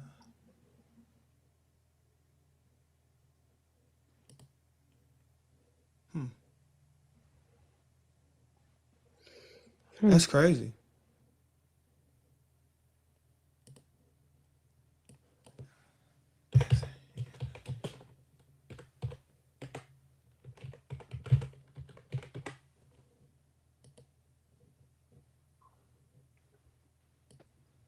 And what were you saying, Sajid? I think you had something else to add to that. Oh no, just about the textual variations and how, like, it's in a totally different script. The oldest complete manuscript they have is in a different script than On the fragments. Yeah, like Yeah. the Hijazi Arabic that Muhammad, was speaking in, the way they were writing in the 7th century in the Arab Peninsula died in the Correct. 7th century. That Arabic no longer exists, that form of it. I have a whole book here. This is written by a Muslim that says exactly what you just said. Early Hijazi Arabic, the Syro-Aramaic, hybrid Proto-Arabic, and the standardized Syriac. Oh, sorry. I didn't realize I was muted. I do have a. Oh, you didn't even hear what I said. I was asking you, could you repeat the hadith so I can make sure that the one I have is close to it or not? Cool. If it's not, I'll concede it. Right. It says, and there were none of the people of the scriptures, but must believe in him. Before his death, and on the day of judgment, he will be a witness against them.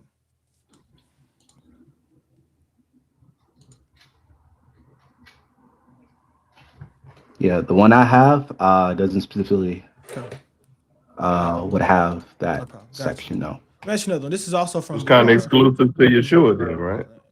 Let me show you something else that's exclusive to Yeshua. Watch this. This is also from Bukhari. It says the prophet said, when any human being is born, Satan touches him at both sides of the body with his 2 fingers. Yep. Except Jesus, Him and his mother Mary. Son of Mary. It didn't his say. mother Mary. It doesn't say and Mary. It says Jesus, the Son of Mary. There's another one that says and his mother Mary.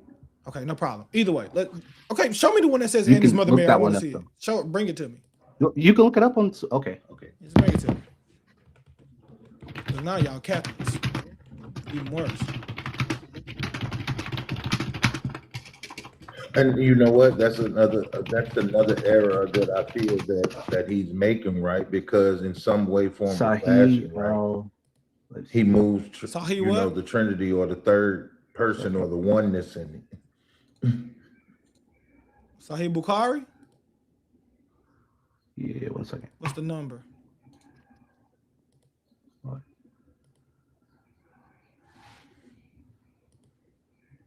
This one, Michael is going to say that Mary was never touched by Satan as well. 1 second. The one you're pulling up.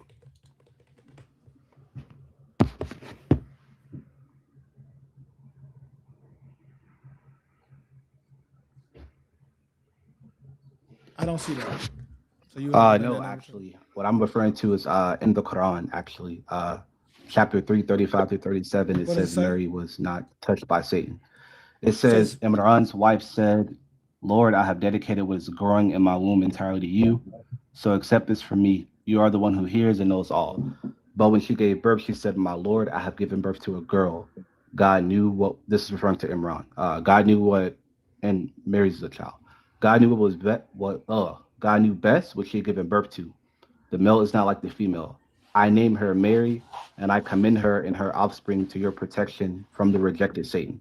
Her Lord graciously accepted her and made her grow in goodness and entrusted her to the charge of Zechariah.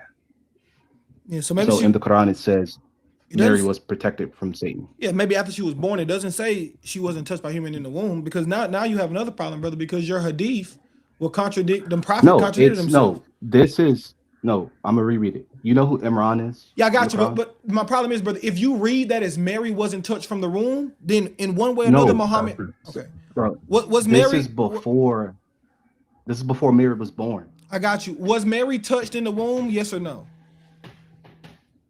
No. Okay, so you have a hadith in Sahih Bukhari that goes against the Quran, and you can't reject Sahih Bukhari. Sahih Bukhari says, no, it doesn't. I'm gonna read this. Let me read you the hadith. I'll take your reading. Let's say your reading is correct. No, this hadith. I'm gonna reread it. Brother, I'm telling you, I will grant you that Mary was not touched by Satan in the womb. That's fine. I'm going to show you this hadith. And it says, and her offspring in the verse. I'm going to show you this hadith will contradict that, brother. That's fine. This hadith is not contradicting. Okay, let me read. I'm going to show you how the hadith contradicts. Okay, just let him read it. It says, and then you'll understand. When any human is being born, any means any of them, right? Even Mary. Correct? Any. It says any. When any human being is being born, Satan touches him at both sides of the body with his two fingers, except Jesus, the son of Mary, whom Satan tried to touch but failed, for he touched the placenta cover instead. So it specifically says it touched Mary because it touched her placenta. So it says the only one it didn't touch was Jesus. If you're saying the Quran says, no, it's Jesus and Mary, now Sahih Bukhari, which you cannot reject as a Sahih Muslim, disagrees with the Quran. It contradicts. You went to look for that contradiction, Michael. So that's not, listen, once we establish this truth, from birth, hold on. You said, once we establish this actual script, you went to look for the contradiction. You said, I have another one. I have a different, something that says something different. So now, all Naz is saying, well, now those are two opposing statements. Now you have to make a decision. Is one of these statements corrupt? Right? Or which one is valid? And if we deviate from the Quran, then we got a problem. And if we deviate from the champion hadith, no, it says you have a problem. It says, I name her Mary, and I commend her and her offspring to your protection from the rejected Satan. So that's just a dedication. It doesn't say that Satan didn't touch her, brother. And if it does, it contradicts this dedication. It contradicts it directly. Because we all dedicate our children to protection. It says the only person protection from Satan. But it doesn't say Satan didn't touch her in the womb, like it says here, Christ, like he didn't touch Christ. But if it did, it's a contradiction. Exactly. That's what you insist that it did, and it's contradicting. I see what you're saying, but it doesn't say it touched her in the womb. It just said that she's protected from Satan. But it doesn't. You should prefer that they agree with each other. So rather than they have a opposition. So the only person who wasn't touched by Satan is Jesus Christ. Are you willing to say that, Michael? Does that not make him greater in every sense? In every sense, brother. And when you continue to study Islam, no, because was Moses touched by Satan? Everyone was touched by Satan. Every man. Was Moses a human being? For birth, that's right. That's right, from birth. If Moses was a human being, he was touched by Satan, according to your tradition. As text will say, your reformation.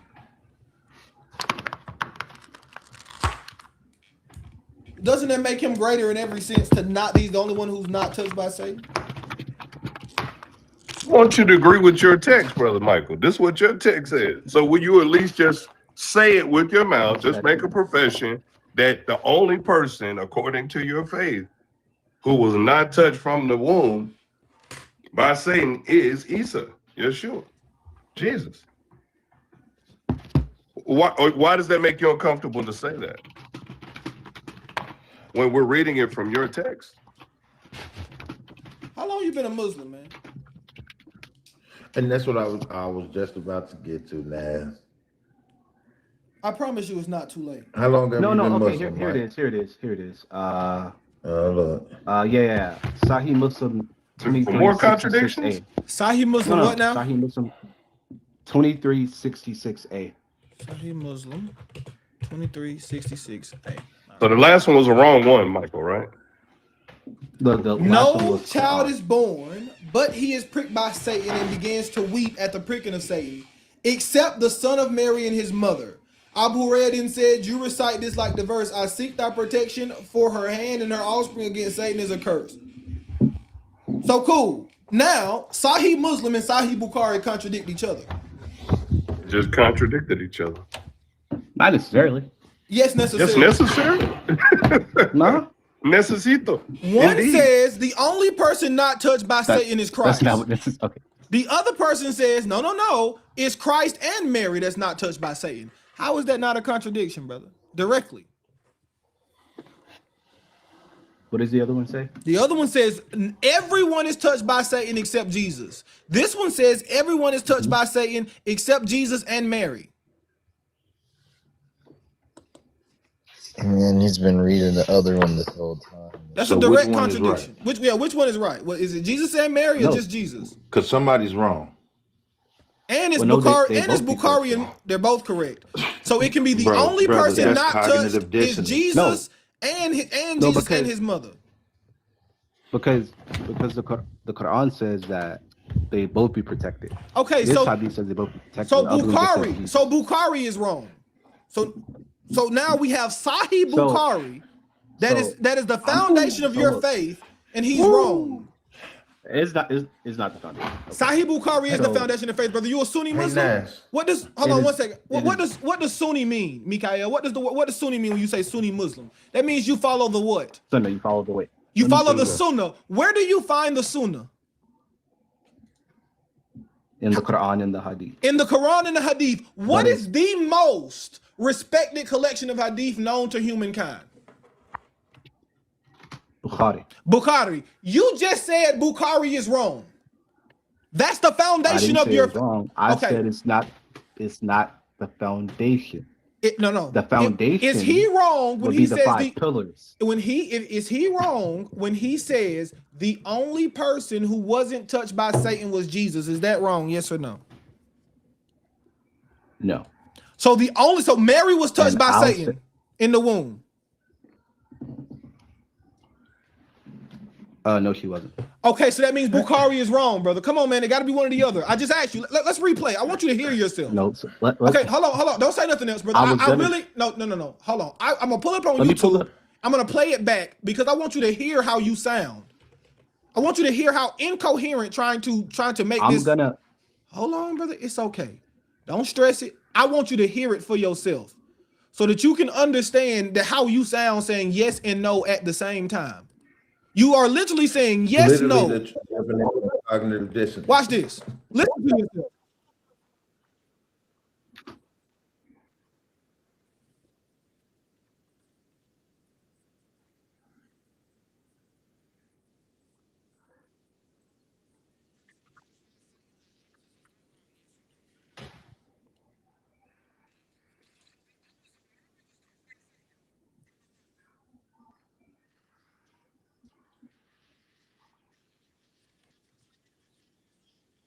Brother, do you see what I'm saying? It can't be that only Jesus was not touched, and in the same breath, no, it was Jesus and Mary.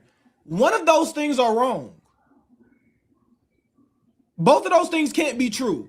I can't say I only got $100, but I also got $1,000. That doesn't make sense. Wait, repeat that. I cannot only say have $100. I only have $100, but I got $1,000. That's impossible. Either I got 100 or I got 1,000. Either only Jesus was not touched or Jesus and Mary was not touched. It can't be both. It literally put the word "except" in there purposefully, right? So if that word wasn't "except" wasn't in there, maybe you could squibble or squeeze some different thing. But it says "except." Brother Michael,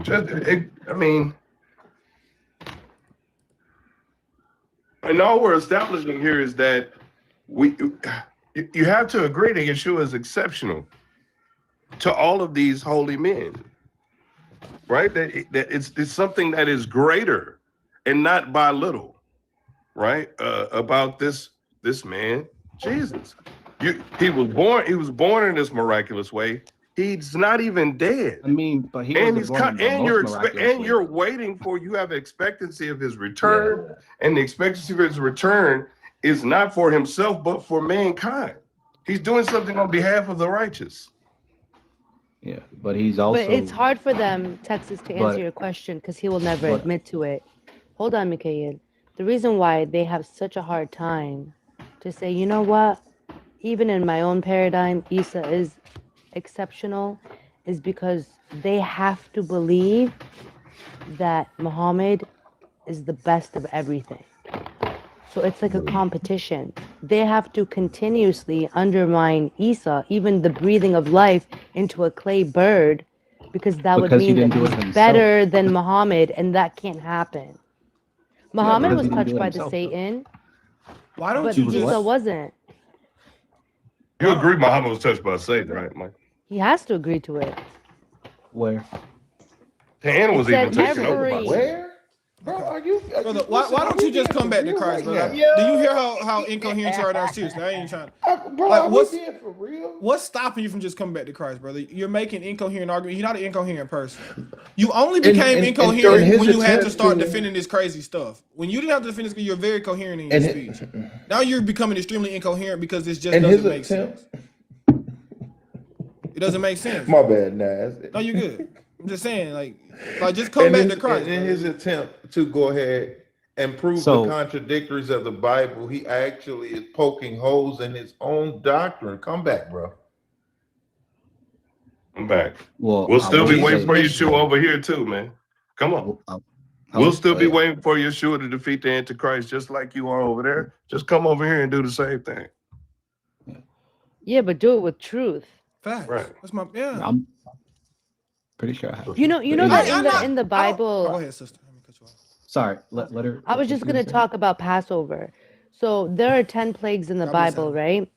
The one plague that points to Yeshua and his salvation is conveniently kept out of the Quran. You guys only have 9 of the plagues. You don't have the 10th one. You don't have, I'm sure you've seen like Prince of Egypt and What heard are the the 10 stories plagues? of the blood over the doorways to protect the people. They had to slaughter the lamb. You've heard of Passover. Water, the blood, frogs. Yeah, I'm looking this it up real points quick. to Death of the Yeshua. firstborn. Yeah. The death of So- the firstborn. But this is How does it point to him? conveniently kept out of the The Quran. firstborn. Anything that What? points to Christ.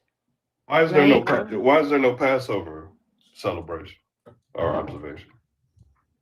In what? In the It's not in Quran? the Quran. Yeah. Why isn't the 10th plague in the Quran? Why? Why is it conveniently missing?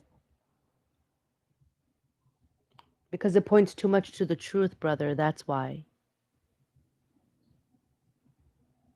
How? Because the Passover is blood over the literally- doorpost is Christ's blood that causes death to pass. It over says us. the 10th plague is the death of the firstborn. Yes. It's Yes. Yeah. So they So had to what does that have sacrifice. to do? I'll tell you, brother. They had to sacrifice the lamb. They put the blood over their doorpost. If the blood was on their doorpost, then the death passed over them. Right? They were covered with the blood and it saved them from death. When we're covered with the blood of Christ, it saves us from death. It is pointing specifically to Christ. Christ is that Passover lamb. He is the one who saved us from this death. That's how it points directly to Christ, brother. It's literally a And- foreshadow. But Is this the sometime firstborn between of two? what? Okay, listen to what I'm saying. bro. Okay, so he doesn't know the story. Look You at know the- Pharaoh? No. When Explain here's how what it happened. Okay, correlates God to Christ. said the firstborn are going to die. Every firstborn, right? Now, in order for the Israelites' firstborn not to die, Mikael, God instructed them to sacrifice a lamb unblemished, an unblemished lamb, and to take the blood and put it over the doorpost, right? When you take that blood and you put it over the doorpost, that means that death will not come upon you. Now, Christ is that true Passover lamb. So when we take the blood of Christ and we're covered in the blood of Christ, it prevents us from having to go through that death. Does that make sense? See how it points directly to Christ?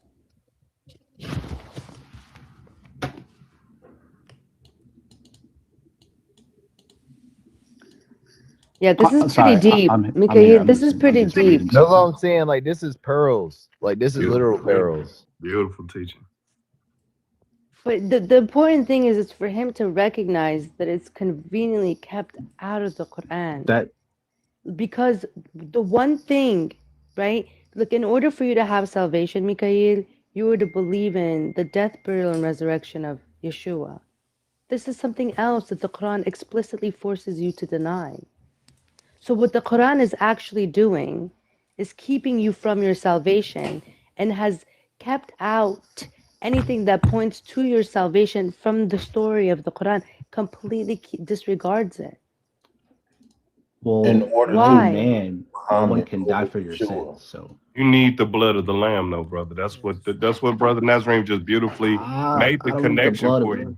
anything that sounds demonic. Brother, it's Needing the blood. Sorry, I You don't mean believe to. Sorry. Moses' commands were demonic, Michael? No, that's Whoa, whoa, whoa, don't, bro. chill, Don't lie. chill, chill, That is not what I chill. said. Whoa. yeah. I Just said said I it don't sounds need the blood of demonic. anything. Stop the Did blasphemy, you bro. need the Stop. blood? Stop Did, him. did Moses in his time, did he say they needed the blood sacrifice for their sins to be What covered? I'm saying I don't need what But I said before. your Right problem before is that, you said it sounds I said demonic. no one can die for my sins. You said it sounds demonic. That's what I said. That blood is necessary for the redemption of sin. That would mean Moses is demonic. Yeah, kind of like how like for Bro, example, he's like blaspheming. Wait, consuming calm blood. down. You don't need to freak out. Mikhail, No, like Satan touching can I you talk? when you're in the womb is not demonic. Did God allow harm to me? The Quran literally tells you that you Did have God a allow harm wait, to me? Mikhail. The Yes. Quran literally tells you you have a jinn. It's called a qareen. Every believer of Allah has a jinn in them. That's not demonic. You don't want to Okay, start the not no conversations. because You no. don't want to start the What? Let me conversation. let me ask you You something. don't Is want. Let me finish what I'm saying because I'm going to say what I have to say. Your okay. Muhammad. You don't want to start this demonic conversation. Your Muhammad was bewitched. Your He was not. Muhammad, yes, he was. Your It He was not. says Muhammad, it says he was the hadith bewitched. says he was bewitched, brother. You don't know anything about Islam, You don't know bro. that hadith? Show it to me now. Okay, Let me if I ask you if I something. no no no Wait, no. hold Let, on, let's show you. Mikhail. I'm let about me to tell you. sorry. Let's show you the Let me The hadith ask you first. last look how he's because she manifesting. spoke Look in how he's error. Let me manifesting. ask her something. I'm not in Is error. The is last two, yo, mute up. The you said last something wrong two, though? the You last said two something wrong. Let's chapters see if she's of the wrong, brother. Quran, Let's see if she's wrong. the Oh my last God! two Just let me chapters ask her of this the one thing. Quran were Is every revealed because he was Hold on, man. bewitched. Watch is this, brother. every jinn a demon? Here's what it says, brother. Here's what it says right here. Wait. No, I Is want to. every You jinn a said she demon? was wrong to say Muhammad was She didn't bewitched. answer this. I want to She read you the misspoke. hadith that Is says Muhammad was bewitched verbatim. It's going to say that is verbatim. Verbatim. This is from, which hadith? again, this is from Bukhari. Bukhari 3175. Narrated by Aisha, the mother of the believers. It says, once the prophet was bewitched, so that he began to imagine that he had done a thing, in fact, he had not done. The hadith says verbatim Muhammad was bewitched, brother. This is Bukhari. Okay. So she wasn't Yeah, wrong to not say only Muhammad was that, bewitched. Bewitched meaning wait. Bewitched by who? She wasn't in Satan. error, brother. She was quoting. She's quoting the literature, brother. No, I'm gonna tell her. But she apologize didn't for answer the telling me question. that I'm wrong. What I asked you is every jinn a No, demon? we're not. We can get to that silly question of yours, which I can absolutely No. destroy. But let's No, talk about how because you told me that I was in error. Let's play it. I want to play about it. that. I want to Was I play in it. error? Let's play it. Was I in error? Let's play it. Oh my God! I didn't say Hold on. this I hadith want to. I was want to error. prove. You have to Mm. I I want said you were in mute error up, Mute up. bro. about Mute the. up. Mute up, bro. Because I'm finna show you what you said. Bro. You're not being honest. Oh, Please relax. Let's just listen to what you said. Relax. If you didn't say it, then the record's gonna show you didn't say it.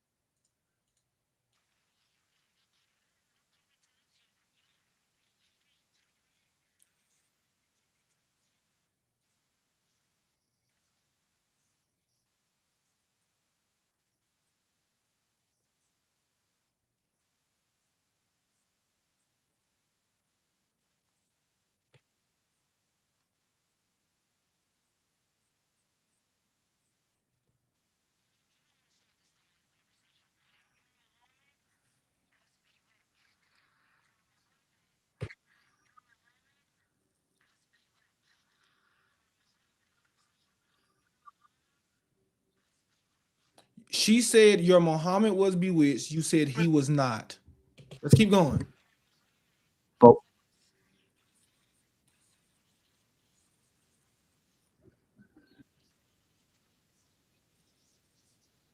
And then you said, we said the hadith says it. You said, show it to me. She said your Muhammad was bewitched.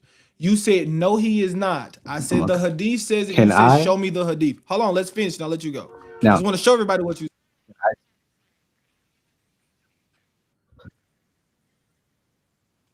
There you go. now, can I say what I was trying to say? She's made 2 points back to back. I said, show me the hadith about the bewitched. What I said she was in error about was the jinn thing, because I asked her, I said, is every jinn demonic? That's what I said she was in error about. I didn't say You the other said, hadith. 'cause I said, she You said said that I was in error for saying that he was bewitched. verbatim. You said, no, he No. wasn't. Literally, I listen played to you. what Said, I'm saying. let's play it again. You said, no, No. he wasn't. You didn't say nothing Brother, about the jinn. You don't need to play. Listen to, come on, listen to what I'm saying. He's, yo, can you pause it? Just let me explain it, please. Listen to what I'm saying. What I'm saying is, she made the points back to back. This, what you're saying now, brother, is specifically about bewitchment. You said he was not. You didn't say anything about jinn, brother. You didn't say nothing about no jinn. She said your Muhammad was bewitched. You said, no, he's not. That's all that happened. Yeah, and he wants to talk about demonic. We all know that doing spell Oh my work God. is demonic. And I can show Listen. you hadiths where Muhammad lets Listen. people do spell work.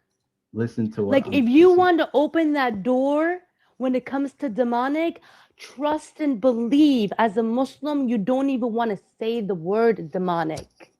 So now you I don't can say what I was bring gonna you say. verses. I could bring So- you so many hadiths that'll have you throwing up in your Can toilet. I finish talking, please? No, because you got disrespectful because we were being kind. I didn't get disrespectful. No, at you all. did. You said When you start saying, "Oh, that you're Muhammad," Yeshua's that's death, disrespectful. burial, and You started with resurrection was disrespect. demonic. So now I'm going to show you how your What was religion is demonic? demonic. You literally talked about Jesus' sacrifice, Jesus laying down his life for us, being demonic. You started it.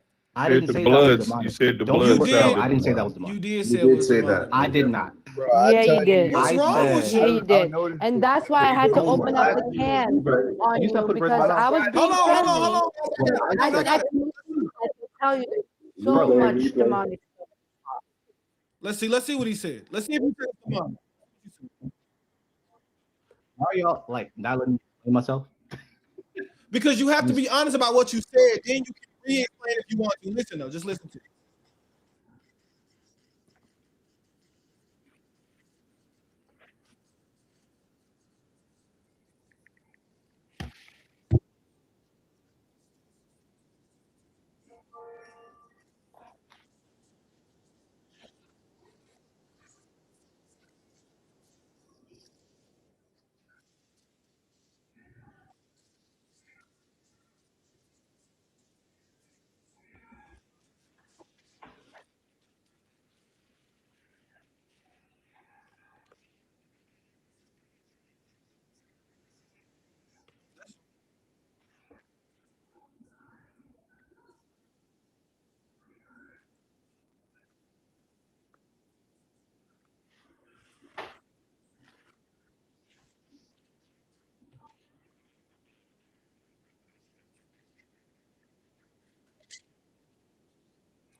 That sounds demonic.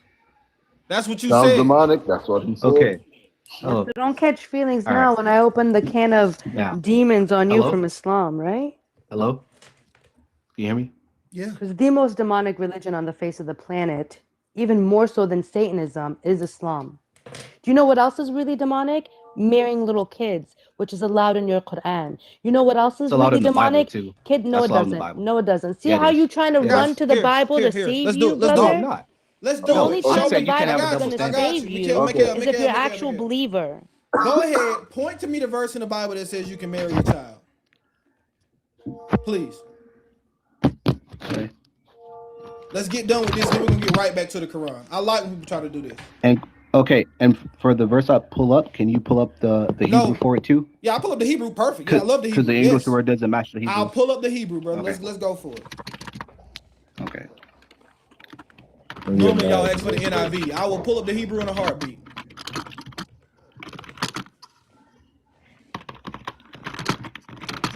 He typing with some. Typing the same way I type. And let the record show. Hold on this, man. Let the record show he admitted Islam allows child marriage, and he simply said, but the Bible does too. Let the record show that. When you say also, that means you're agreeing the Quran allows child marriage. Right, I should have cleared that up because I don't know. We'll get to that. We'll get to 65 and 4, and we'll get to the tafsir 65 and 4 that'll eat you alive. But let's just get this Bible first. I want to deal with my end first. I like to be on the defensive. Go ahead. Let's deal with this first. Give me the verse you want. I got the blue letter ready and pulled up. We ready to rock and roll. What's the verse? Somebody said he got a typewriter. You know this verse. You know this verse. There's a word process. 17 to 18. Is what? Numbers 31, 17 to 18. You know that. Numbers 31, 17 to 18. Now, this is what I thought you were bringing. This is a bad one to bring. Yeah, what's up? You okay? Where does you're not muted, Sajid. I'm gonna mute you. Okay. You weren't muted, Sajid. You can come on mute. All right, here. But keep alive for yourselves the young females who have not gone to bed with the man. Where does this say marry them, brother? Where does it say to marry them? Marry them? Where does it say marry them? It says keep them for yourselves. For what? Handmaidens, a lot of things. The Bible also says to keep the donkeys for yourselves. Does that mean to marry the donkeys? They didn't have, but they didn't believe in they didn't do premarital sex though. Who? They married. This verse doesn't say anything about marriage, brother. How do you consummate a marriage, Michael? Sexually. This verse says nothing about marriage, period. Islam, I just want to point out real quick before we go text. This verse doesn't say marriage, period. So why do the people have the virgins? Okay, people have the virgins? Yeah, do you know what nation this is that's being described here? It's the Midianites. Do you know what happened with the Midianites? What's the sin that the Midianites committed? Why'd they keep alive the virgins? I'm explaining. That's why I asked you a question. Do you know what the Midianites did, brother? No? So if you go back and you actually read the story of the Midianites, brother, this is why before you left the Bible, you should have read it in context, not just listen to Muslims give you dawah on TikTok. If you I didn't listen to Muslims giving me dawah. Sir. If you know the story of the Midianites, my brother, what happened with the Midianites was that the women and the men of the Midianites convinced the Israelites to engage in sex shrine worship to their God. So what happened was every member of the Midianite nation who had known a man committed this atrocity. They did these sex parties against God. Because these little girls didn't do anything, they're virgins. What about the little boys? Oh, I'll explain, little boys. You brought up this for child marriage, brother. Don't jump. Let me finish explaining. You're jumping now. No, I'm not. Okay. You brought this up. Why did you bring this up for child? You brought this up for child marriage, right? Yes or no? Yes or no? Yes. Yes. So let's be honest. Don't child run. marriage in the Bible. Don't speak for me. I can speak for myself, okay? All right, now let's keep going. I'm having a hard time being honest. So now the reason why these young women are spared is because they did not commit the sin. They're virgins. So God is not going to punish them. Admit first, before we go there, I don't mind. Admit first, this verse has nothing to do with child marriage. And then we'll move. Now let's move on to another verse he has. Let's do this. We're not here. Mikhail, we're not here to talk about. No. Mikhail, you said demonic. You said demonic, and we're going to show you how demonic Islam is. I'm trying to talk to him. You're the one that started this conversation because we're being kind. Crying and let me talk to I'm not crying. I'm not crying. You are. Just admit. No, I'm not crying. You're the one that's crying. Mikhail, just every admit. time I try to answer your question, you keep talking over me. Just admit. That's what you deserve. Just admit this verse you brought doesn't say child marriage in any sense. No word in the Hebrew here says marriage in any sense. Even the word for yourselves is not even in the Hebrew. You told me to bring the Hebrew. What's the Hebrew word used there for yourselves? Tell me the word. Tell me. Go to the Hebrew, tell me the word for yourselves. It just tells you to spare them. Where does it say for yourselves? It says in the Hebrew, who have not known man, immediately spare. Tell me the Hebrew word that's used for yourselves. Please pull it up. You said bring up the Hebrew. You're cooked. This is cooked. And even for yourselves doesn't even mean to marry and consummate the marriages with the little girls. I agree, So but he he's wanted done. he wanted the I'm Hebrew. your conscience, Michael. Come back home. I'm your conscience. But Ezekiel, Come back What's home the to no, Jesus. brother? Stay on this verse. What I'm is the your word for conscience. I am. yourselves in the Hebrew? Give me the word in the Hebrew for yourselves. What's the word? Give me the Strong's number. I'm pulling up Hey, pull it up. lexicon. Pull up the lexicon. Please pull up the lexicon. And tell me the word for yourselves. Go ahead. And then we're gonna get right back to this Quran. I'm gonna let Sajid cook you. Can I read you something, Hasmo? See. Now let him get this real quick. I just want to show him right here. It It's real easy, brother. Go to Blue Letter Bible. says I don't know how to pronounce the first part. Give me the Strong's number. It should give you a number. Shayalachm. It should give you a number. Give me the number.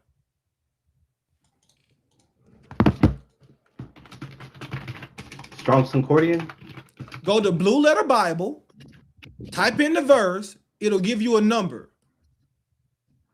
The answer is it's not going to give you the number at all.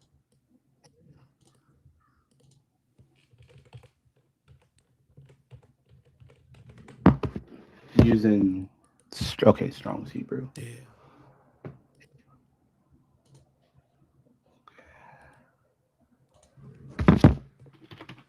Verse 31.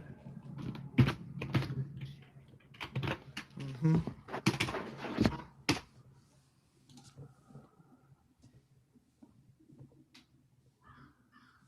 Get a number. You said for yourselves. Yeah, what's the word It for says yourself? Lechem. What does that mean? For yourselves. What's the definition of it? Okay. I'm using this one on Bible Hub Interlinear. Does it have Should I use a different one? Yeah, does it have a definition for the word? The answer is no. Do you know why it doesn't have a definition for the word? Why? The word is a preposition, meaning it does not indicate marriage in any sense of the word. Nothing in this verse indicates marriage for at yourselves. all. It's combined. It's shayalachem. It's a preposition. It doesn't have a definition. That's why if you try to find a definition for what you're saying, you won't find a definition because it doesn't exist. It's a preposition. The point is you were trying to prove child marriage in the Bible and you failed. This verse says nothing about marriage, brother. No word. Point to me the word in this verse that indicates marriage. I'm surprised he even went to this verse. This is a strange option, man. Horrible. So when I click on the lexical summary, yes, I was saying it's combined. Still won't say that it's about child marriage. I want you to point to me the word, brother. Listen. That's fine if it's combined. What's the word in this verse that indicates marriage so we can move on? What's the word? Give me the word. Said it. What's the definition of that word, brother? What's the definition? Oh my! Click on the word before it. Click on the word before it. Haya. That's the word before it. That means to spare. That means to sustain life. It doesn't mean anything to marriage. Let's put it on here. I'm gonna put it on the screen so people can see it, so they can just tell you're sitting here and you're waffling and lying. Some combination of the two. I'm gonna put it on the screen, guys. Here's the verse. Here's the Hebrew. But all Hebrew's the girls beautiful. who have not known a man immediately spare. You see how right here it doesn't have a definition for this word? Because the word is a what, guys? What does it say that word is? A proposition. Oh my gosh. Yeah, Malik, man, just concede so we can move on. Come home. I'm your conscience. Come home. What's a preposition? Nah, listen, I want to keep talking about demonic stuff in Islam, guys. I'm just getting started. I can run a lecture for 15 hours on all the demonic things in Islam. Literally. Both Shia and Sunni, it doesn't matter. Hadith and Quran, no problem for me. So come on. What's the word? So we can get out. So we can get on to Islam, man. I got to be off in a little while. What's the word here? That's indicating marriage. Give me the word. I got them all put up on the screen. If you just tell me the word, I'll click on it. I'll read the definition. I'll show it to everybody on the stream right now. Matter of fact, let me share it to YouTube too, so they can see you getting cooked. Now it's on YouTube. Malik, man, just concede, bro. You don't want this. Show me the Just word. apologize. Because then I'm going to show you a word. Sajid is going to show you a word that does mean, look, a hadith, not a hadith, sorry, a tafsir that specifically says you can marry and divorce little girls. We're going to get real specific. Your scholars are literally going to say girls who are too young to menstruate. So now show me where my Bible says anything common. Go ahead. What's the verse? What's the word in this verse? Give it to me. It ain't that many words. Call, tap, assure, yada, low, yada, zakar, miskab, haya. Which one? All right, so I have a question. No. Answer my question. Don't Which run, word means let- marriage? You don't get to ask a Have your question. conscience. Come back home. Have your conscience. Okay, Malik, I'm just gonna concede. say- I'm gonna give you No. an out. Just concede, bro. When you come Just off concede. mute, Say all I sorry. want you to tell me I'm is the word trying that to. indicates If marriage. you don't mute me, Just say the I was word. gonna say. Oh my God, I was gonna say I concede, but I got muted Okay, again. thank As soon as I said one Thank word, you cut me off. You can Like, see. I damn. appreciate you. God bless you. Now God say bless sorry you. to Sajid Now let's for lying on her name as well. Say sorry. to Sajid. Okay, now let's go to Islam. I was gonna say I concede the point. Let's go to your Every paradigm. time I say one thing, I got three you. people God start bless you. talking. I'm glad you can see. Now, Yalla, God let's bless go you. to chapter 65, Let's go to verse 60. 4. Yeah, please. Wallahi la mihedna. But I don't want to do the talking, Hasmo, if it's okay. Can I get an Arab man who is a Sunni Muslim explaining chapter 65:4? Is that all right with you? Sure. Because I But think that's where question. we need to go. How do I know he's Sunni? Oh, do you know who Muhammad Hijab Hijab? is? Not only is he Sunni, but he's Salaf, right? So let's go. He's okay. What you mean? Go ahead. Let's go. I want you to takfir Muhammad Hijab. Go ahead, do it. Takfir Muhammad Hijab. Yeah. Let's do takfir Muhammad Takfir Hijab. him, bro. So you can have Go all the ahead. whole ummah coming after you. Right 'Cause now, he's a favorite. takfir Muhammad Hijab, please. We're live on They YouTube march just so you behind know. him screaming La ilaha illallah, bro. Hold on, let me just pull it He up. called a reinforcements. He called a lifeline. And 'Cause after I don't like to talk. I like Go ahead. Islam and Muslims doing the talking for me. That's it. It's just better. And I we want to can do get- right by the religion. I don't want to misrepresent like he misrepresented the Bible, you know? And Too after we smart for get that. Muhammad Hijab, we can get Ibn Kathir and Jalalain and Ibn Abbas. Yeah. You know, All of we them. can- all of we them. can just go But the wherever we reason wanna why I go. love this video of Muhammad Hijab so much is because he explains the Arabic. Ooh, I want to play That's one the after most you. important. Yeah, okay. got Let another me just Muhammad Hijab, find I it. thought Where about did he go? I do have one question though. Mhm. Muhammad Hijab, even though he speaks Arabic, is he a scholar? Can you mute Yes, up? he's a Thank scholar. you. For sure he's a scholar. Oh, we're gonna bring your Muhammad scholars. Hijab? We're gonna bring your scholars too. Oh, we're gonna Yeah. bring everybody. Well, I know Malik, there's you scholars. don't There's know who scholars in Muhammad different fields. Hijab is? So- Mikhail, this is just the starting point of the ridiculous bake that you're about to receive. So just mute up and enjoy the ride. Let's go. The reason why it's haram to have sexual intercourse with a 5-year-old is not found in the Quran whatsoever. It's found in the Sunnah, and in fact, if you look just at the Quran, you will get the indication that you can have sexual intercourse with a 5-year-old. And I'll tell you why. And I'll give you. Hold on. I'm saying this, and I'm gonna back it up with evidences. Let me repeat my point. We both agree that it's haram and it's wrong to have sexual intercourse with a 5-year-old. Okay, good. My premise today, my thesis today is as follows. The reason why it's haram to have sexual intercourse with a 5-year-old is not found in the Quran at all, but is in fact found in the Sunnah. Okay, and listen, if you just read the Quran, it is halal, it would be halal to have sexual intercourse with a 5-year-old. Tell me how and why.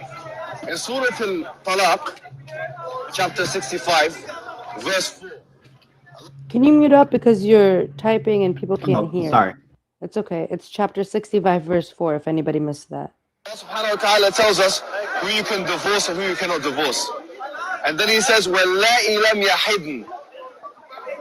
وَاللَّائِ لَمْ يَحِدْنَ. And the ones who had never been pubescent before. Surah Talaq, chapter 55, verse 4. وَاللَّائِ لَمْ يَحِدْنَ.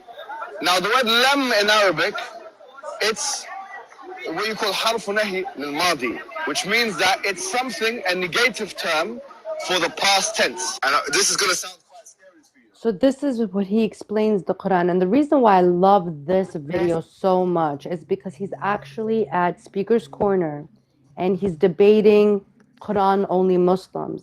So he's being absolutely honest about what the Quran is saying. And his point is, in order for you guys not to sleep with little 5-year-old girls, you're going to need the Sunnah, the jurisprudence, next to the Quran, so you don't do that. But then when you go in and study the jurisprudence, especially in Sunniism, and you study the 4 madhabs, the only thing that they say is that she has to be able to handle the penetration. She has to be able to take it, right? So that could be at 7, that could be at 8, that could be at 6. The Quran itself doesn't give you this distinction. So this is where Muhammad Hijab and how he debates with Quran-only Muslims by telling them you need the Sunnah. So that was him. I'm still speaking. That was him explaining the Arabic of it. Now we're going to go to your scholars, the ones who've dedicated their whole entire lives to understanding Allah, Muhammad, and the Quran. Do you want to start with Ibn Kathir, Hasmo? Yeah, I will. What's your question? Then we're gonna read Ibn Kathir. What's the question that you have? During this, will you at any time show me any scholar who disagrees with their position? There's none who disagree. So we'll read Wait, you the only ones, wait, hold on. The only ones that disagree are from like the last 20 years. They're modern. Okay? So then that's because they're doing bid'ah on your religion. But the classical scholars, the real Islam, the true Islam, believe that you can marry prepubescent little girls. Yeah, we're gonna read you 3 different ones. We're gonna read you Ibn Abbas, we're gonna read you Jalalain, and we're gonna read Ibn Kathir. I don't believe that, but we're gonna read you 3 different scholars, brother. You have to reject 3 scholars to not accept our position. We're gonna start with Ibn Kathir. But I will say once. Sorry, I'll let you continue playing. I will say though, I obviously don't agree, and I wouldn't say that's true Islam because you can find people doing all kinds of disgusting things like that. So you would have to say Ibn Kathir in your Quran. You're gonna have to say Ibn Kathir, brother, is not a true Muslim. Let's read. For you to say that's not real Islam, you're gonna say Ibn Kathir, Ibn Abbas, and Jalalain did not understand Islam. Let's read and see. It says Allah the Exalted clarifies the waiting period of the woman in menopause, and the one. Let me share this on YouTube so people can see this. And the one whose menstruation has stopped due to her old age. Her iddah is 3 months instead of 3 monthly cycles for those who menstruate, which is based upon the ayat in Surah Al-Baqarah 2:228. The same for the young who have not reached the years of menstruation. Their iddah is 3 months like those in menopause. This is the meaning of the saying. So Ibn Kathir says the reason why they have not menstruated is because they are too young and they have not yet reached the years of menstruation. Do you agree with Ibn Kathir? 1 second. I'm trying to pull it up myself. Go. You can go to Quran X, go to Tafsirs, and put in 65:4. Nazarene not a dishonest person, brother. He reading it right out. Okay. I can show it if you want me to. Quite frankly, I don't even mind for you because I want you to come. Yeah, you know, why are we having to read it twice when he just read it? Well, here it is. I got you. I mean, because you see it on the screen? I'm gonna tell you what. Wait, let me answer him real quick. Quran X. Quran X. Hold on, let me do this so you know. Okay, never mind. I guess. Okay. I'll put it up myself. I'll make sure. Okay, I'll put it up myself. All right, read. You tell me what it says. Which? Okay.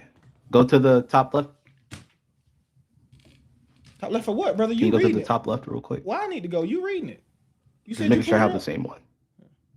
It doesn't matter. If it's Ibn Kathir's Tafsir on 65 and 4, it's gonna say the same thing. Okay. Whatever website you go to, it doesn't matter. Just read it. Okay. Allah the Exalted clarifies the waiting period of the woman in menopause, and that is the one whose menstruation has stopped due to her older age. Okay. Her iddah is 3 months instead of the 3 monthly cycles. Yeah. For those who menstruate, which is based upon the ayah in Surah Al-Baqarah, see 228 for the same. Oh, See, 228. Mhm. The same for young who have not reached the years of menstruation. Their iddah is 3 months, like those in menopause. There you go. This is the meaning of his saying. And for those who have no courses for his saying,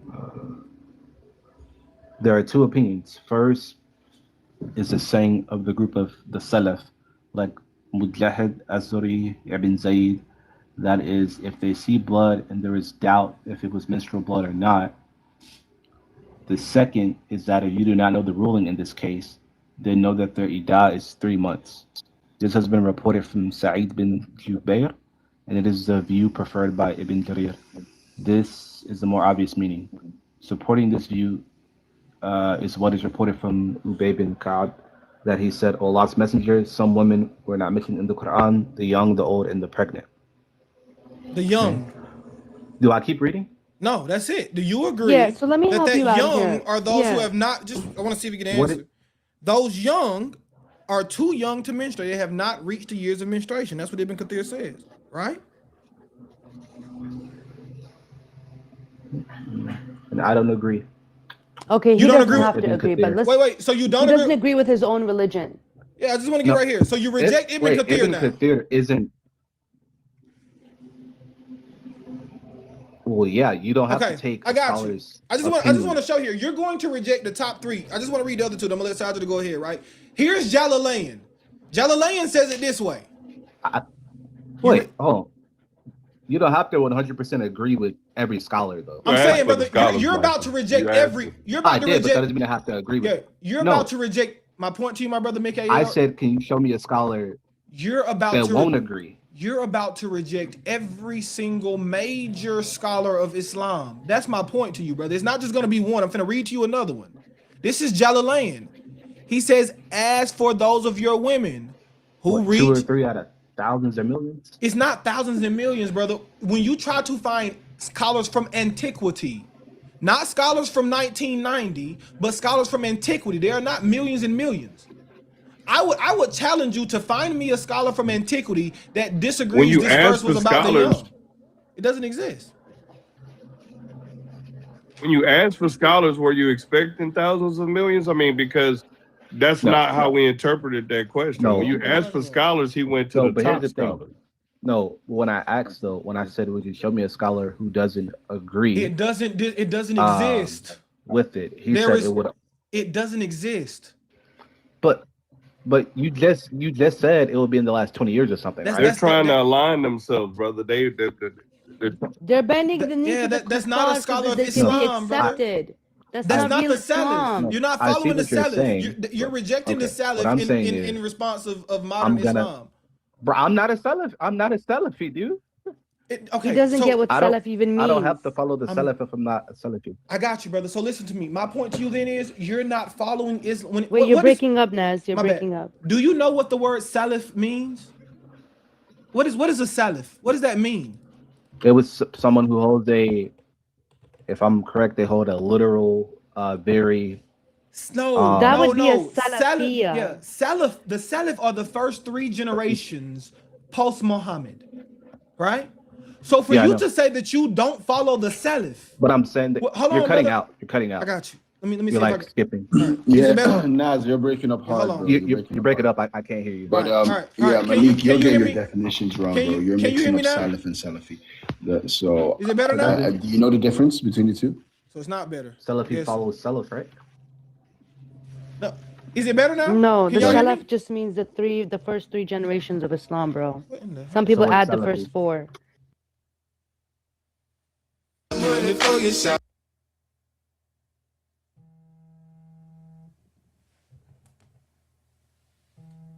No, okay, listen, I want to explain something to you. Hold on, Naz. Are you back? Yeah, I'm back. Can y'all hear me now?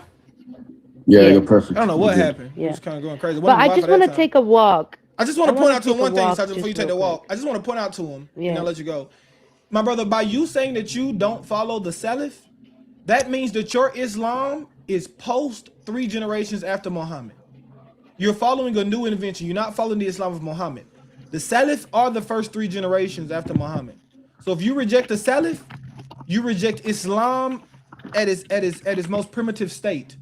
And now you're accepting a different Islam. You have a different Islam than Muhammad had. So you shouldn't follow that anyway. Go ahead, Sajid. I just want to say that too. All right, But cool. that's okay, Michael. We'll happily welcome you into the faith of Yeshua. No problem. You're Amen. welcome here. Anyway, Sergeant, go ahead. Mikhail, can you do me a favor and pull up chapter 2, verse 228?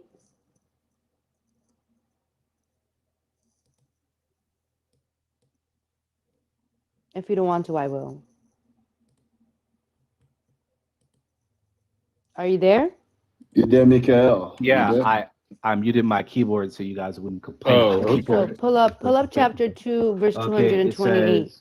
says divorced women oh my god, divorced women must wait 3 monthly cycles before they can remarry. It is not lawful for them to. Also, I'm gonna say about 20 more minutes because it's been like what? That's fine. I Almost could do 2 this in hours. 5 minutes. I just don't need.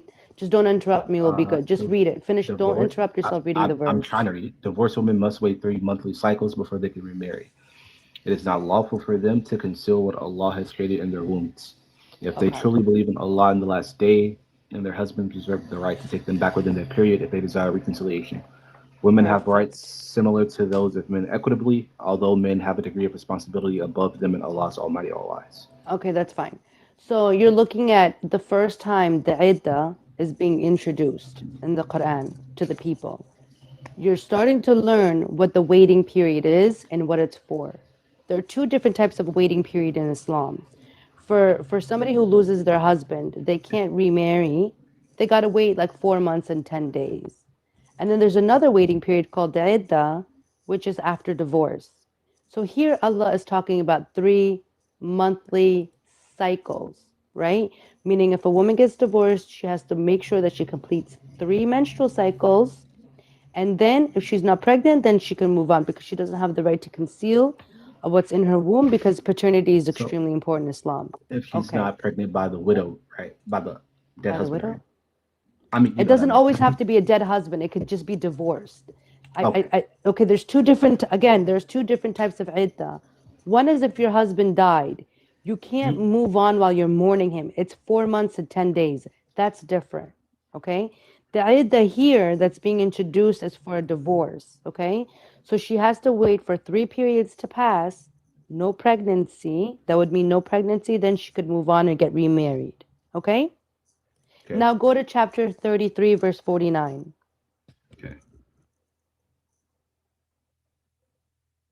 Underestimate how blessed we are to not have to have these discussions. Mm-hmm. In our Glory to God. I thank Glory God every to day. God. Thank Every you, day. Jesus. As an ex-Muslim, every day I thank God that I no longer have to defend Muhammad in the Quran. Tough life. That's a tough life trying to defend that. Let me know when you get there, All Mikhail. believers, if you marry believing women and then divorce them before you touch them, they will have no waiting period for you to count. So give them a suitable compensation and let them go graciously. Exactly. So now we're hearing in the Quran that if the marriage is not consummated, there's no iddah necessary. Okay? These are the two times that we hear about iddah in the Quran. So the people of Medina were confused, and that's what you were reading in the Kathir's tafsir, right? This is called the Asbab an-Nuzul, right? The history of what was going on and the reasoning why each verse is revealed. Okay, Islam has the Asbab an-Nuzul. When you go the third time.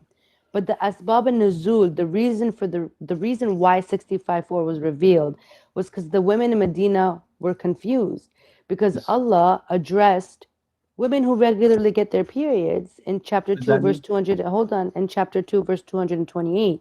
And then he also addressed if a marriage hasn't been consummated, there's no iddah. So the women are confused because they don't know about what would the iddah be for older women who are going through menopause and don't get their periods anymore, younger girls who have never gotten their periods, and women who are pregnant who are not menstruating while they're pregnant, right? And this is when the verse was revealed and it was ordered that they wait. Somebody's got to mute. Somebody's got a lot of background It's noise. probably my Oh, as long as you can hear me, Mickey, I don't care. So this would show that instead of 3 menstrual cycles, because they don't get cycles, it went to 3 months.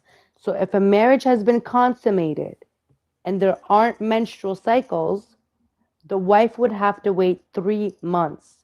So what 65:4 is affirming is that it's speaking about marriages that have been consummated because the iddah is being mentioned. The first category of wives are too old and they're going through menopause. The second category of wives are too young who have not menstruated yet. The third category of wives are pregnant who are not menstruating during their pregnancy. And the waiting period ends once they give birth. They could move on after that, right? So when you read the context and the history and the Arabic words, wallahi la mihidna, that's why I had you listen to Muhammad Hijab break down the Arabic first. You don't need scholars. You don't even need to go to Ibn Kathir because the story of the Quran tells you that this is about girls who have not gotten their periods yet, whose marriages have been consummated already. That, brother, sounds demonic. 100% it's demonic. Allah is teaching you how to divorce and discard these little girls after you've defiled them.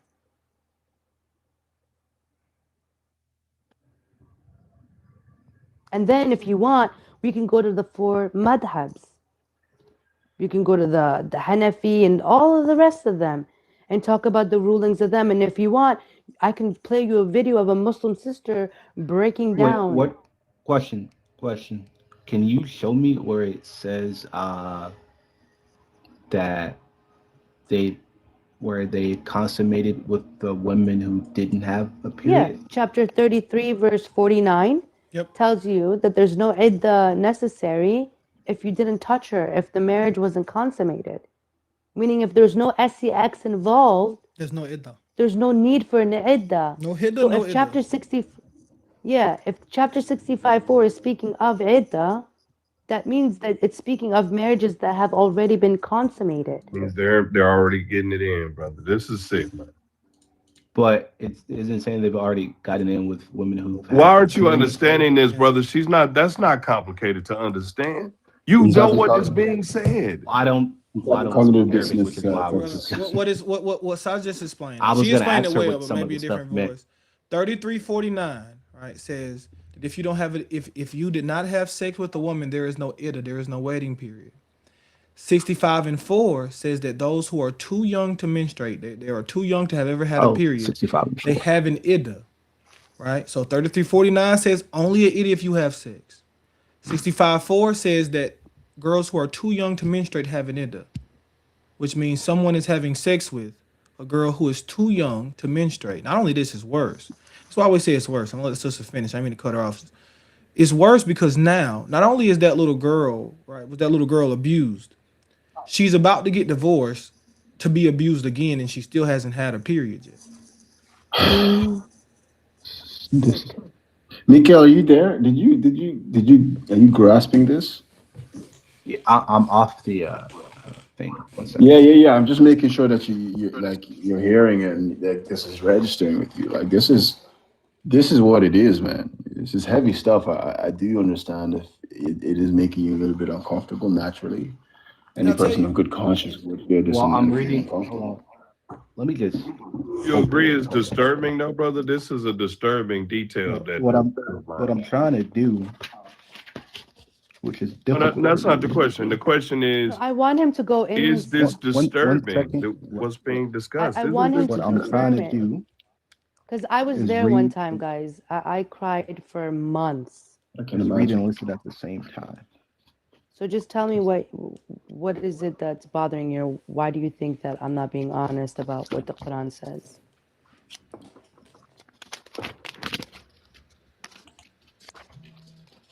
Oh, yeah. My thing is, I believe if you're gonna learn a religion, any religion, you don't learn from people who left it.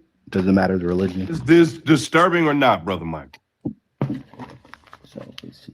Respectfully, I mean, Ibn Kathir didn't leave Islam. We showed you what he said.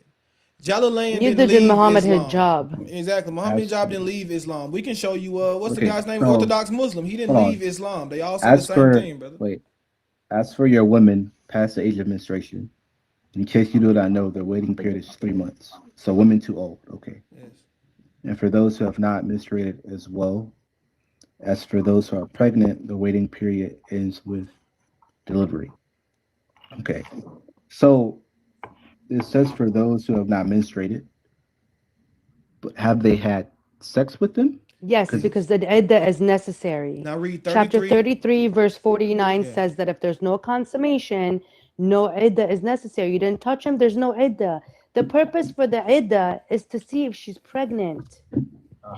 Just Stomach read is 30. turning. Yeah, read 33:49, and you'll see what Sajid I just took said him is for true. the walk. You did. Yeah, I took him, and he read the verse himself. So he knows that 65:4 is 100% speaking on marriages that have been consummated. Because why would Allah in one verse say that if you didn't touch her, you don't need iddah, and then bring you down another revelation that talks about needing iddah for marriages that are not consummated? It doesn't make sense. And then it's definitely not about marriages that aren't consummated, because the third category of women, the third category of wives is about pregnancy.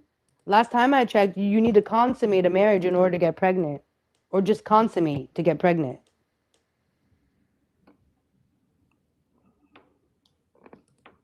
okay, so yeah, so I looked it up. So yeah, that's what Ibn Kathir says, and yeah, I'll say I disagree with that. Ibn Kathir, But Under Jalalain. what grounds? Wait, wait, but wait. Under what grounds do you have the authority, you sell out, to convert to a religion, right? And take the name of Muslim upon yourself, and then give yourself the authority to disagree with one of the greatest scholars of Islam? On what grounds? On what grounds? because you Who do don't you have think to, you are? Can you? because you don't have to No, no, agree with you every think scholar. that you're gonna come from the Western world and join Islam and change it so that you could bend the knee to the kuffar? On Can what you? grounds are you disagreeing with the greatest scholars of Islam Yeah, I tell you and the what. Quran? Yeah, brother. Who do you think you are? Point to us. Do this for me, Mikhail. Someone who, I got you, Mikhail. Do this for me. okay, so Point to me. just how, I got you. wait, let me say this. Sure. Just the same way as if, I don't know if you were a different religion before, but if you came to Christianity, you obviously aren't going to agree with every scholar.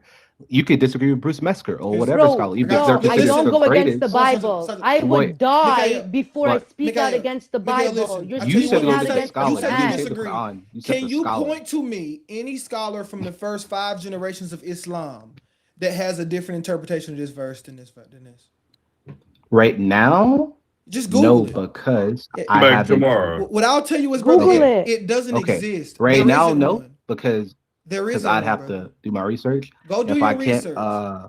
if If I you can't can't find what I'm find looking one, would you for, leave I concede Islam? the point. Would you leave Islam? If for the entire first 5 generations of Islam they agree that child marriage is more than permissible, would that make you leave Islam? I'll say okay. I'll say this. I'll say this. All right. If I can't find one, and I did leave, it still wouldn't for me solve. You wouldn't come What I'll back to say. Yeshua. Brother, Here's what in I humanity, you came honestly, out your face talking about I'd probably Yeshua's be. sacrifice being demonic, and I showed you that the very faith that you converted into comes from the loins of the devil. Okay. Let me show this to you though, Mikhail. I just want to point Not something out necessarily, earlier, and we can go back, because right? if I want everybody, hold on. I want everybody to go on YouTube. I want you to rewind back to the beginning of this conversation. He said the main reason why he left Christianity for Islam was because of 2 major contradictions in the text. We went to both of those contradictions, and he conceded. Hold on, brother. Just be honest. I'm being honest. You be honest. We conceded that those 2 contradictions which you brought aren't contradictions at all.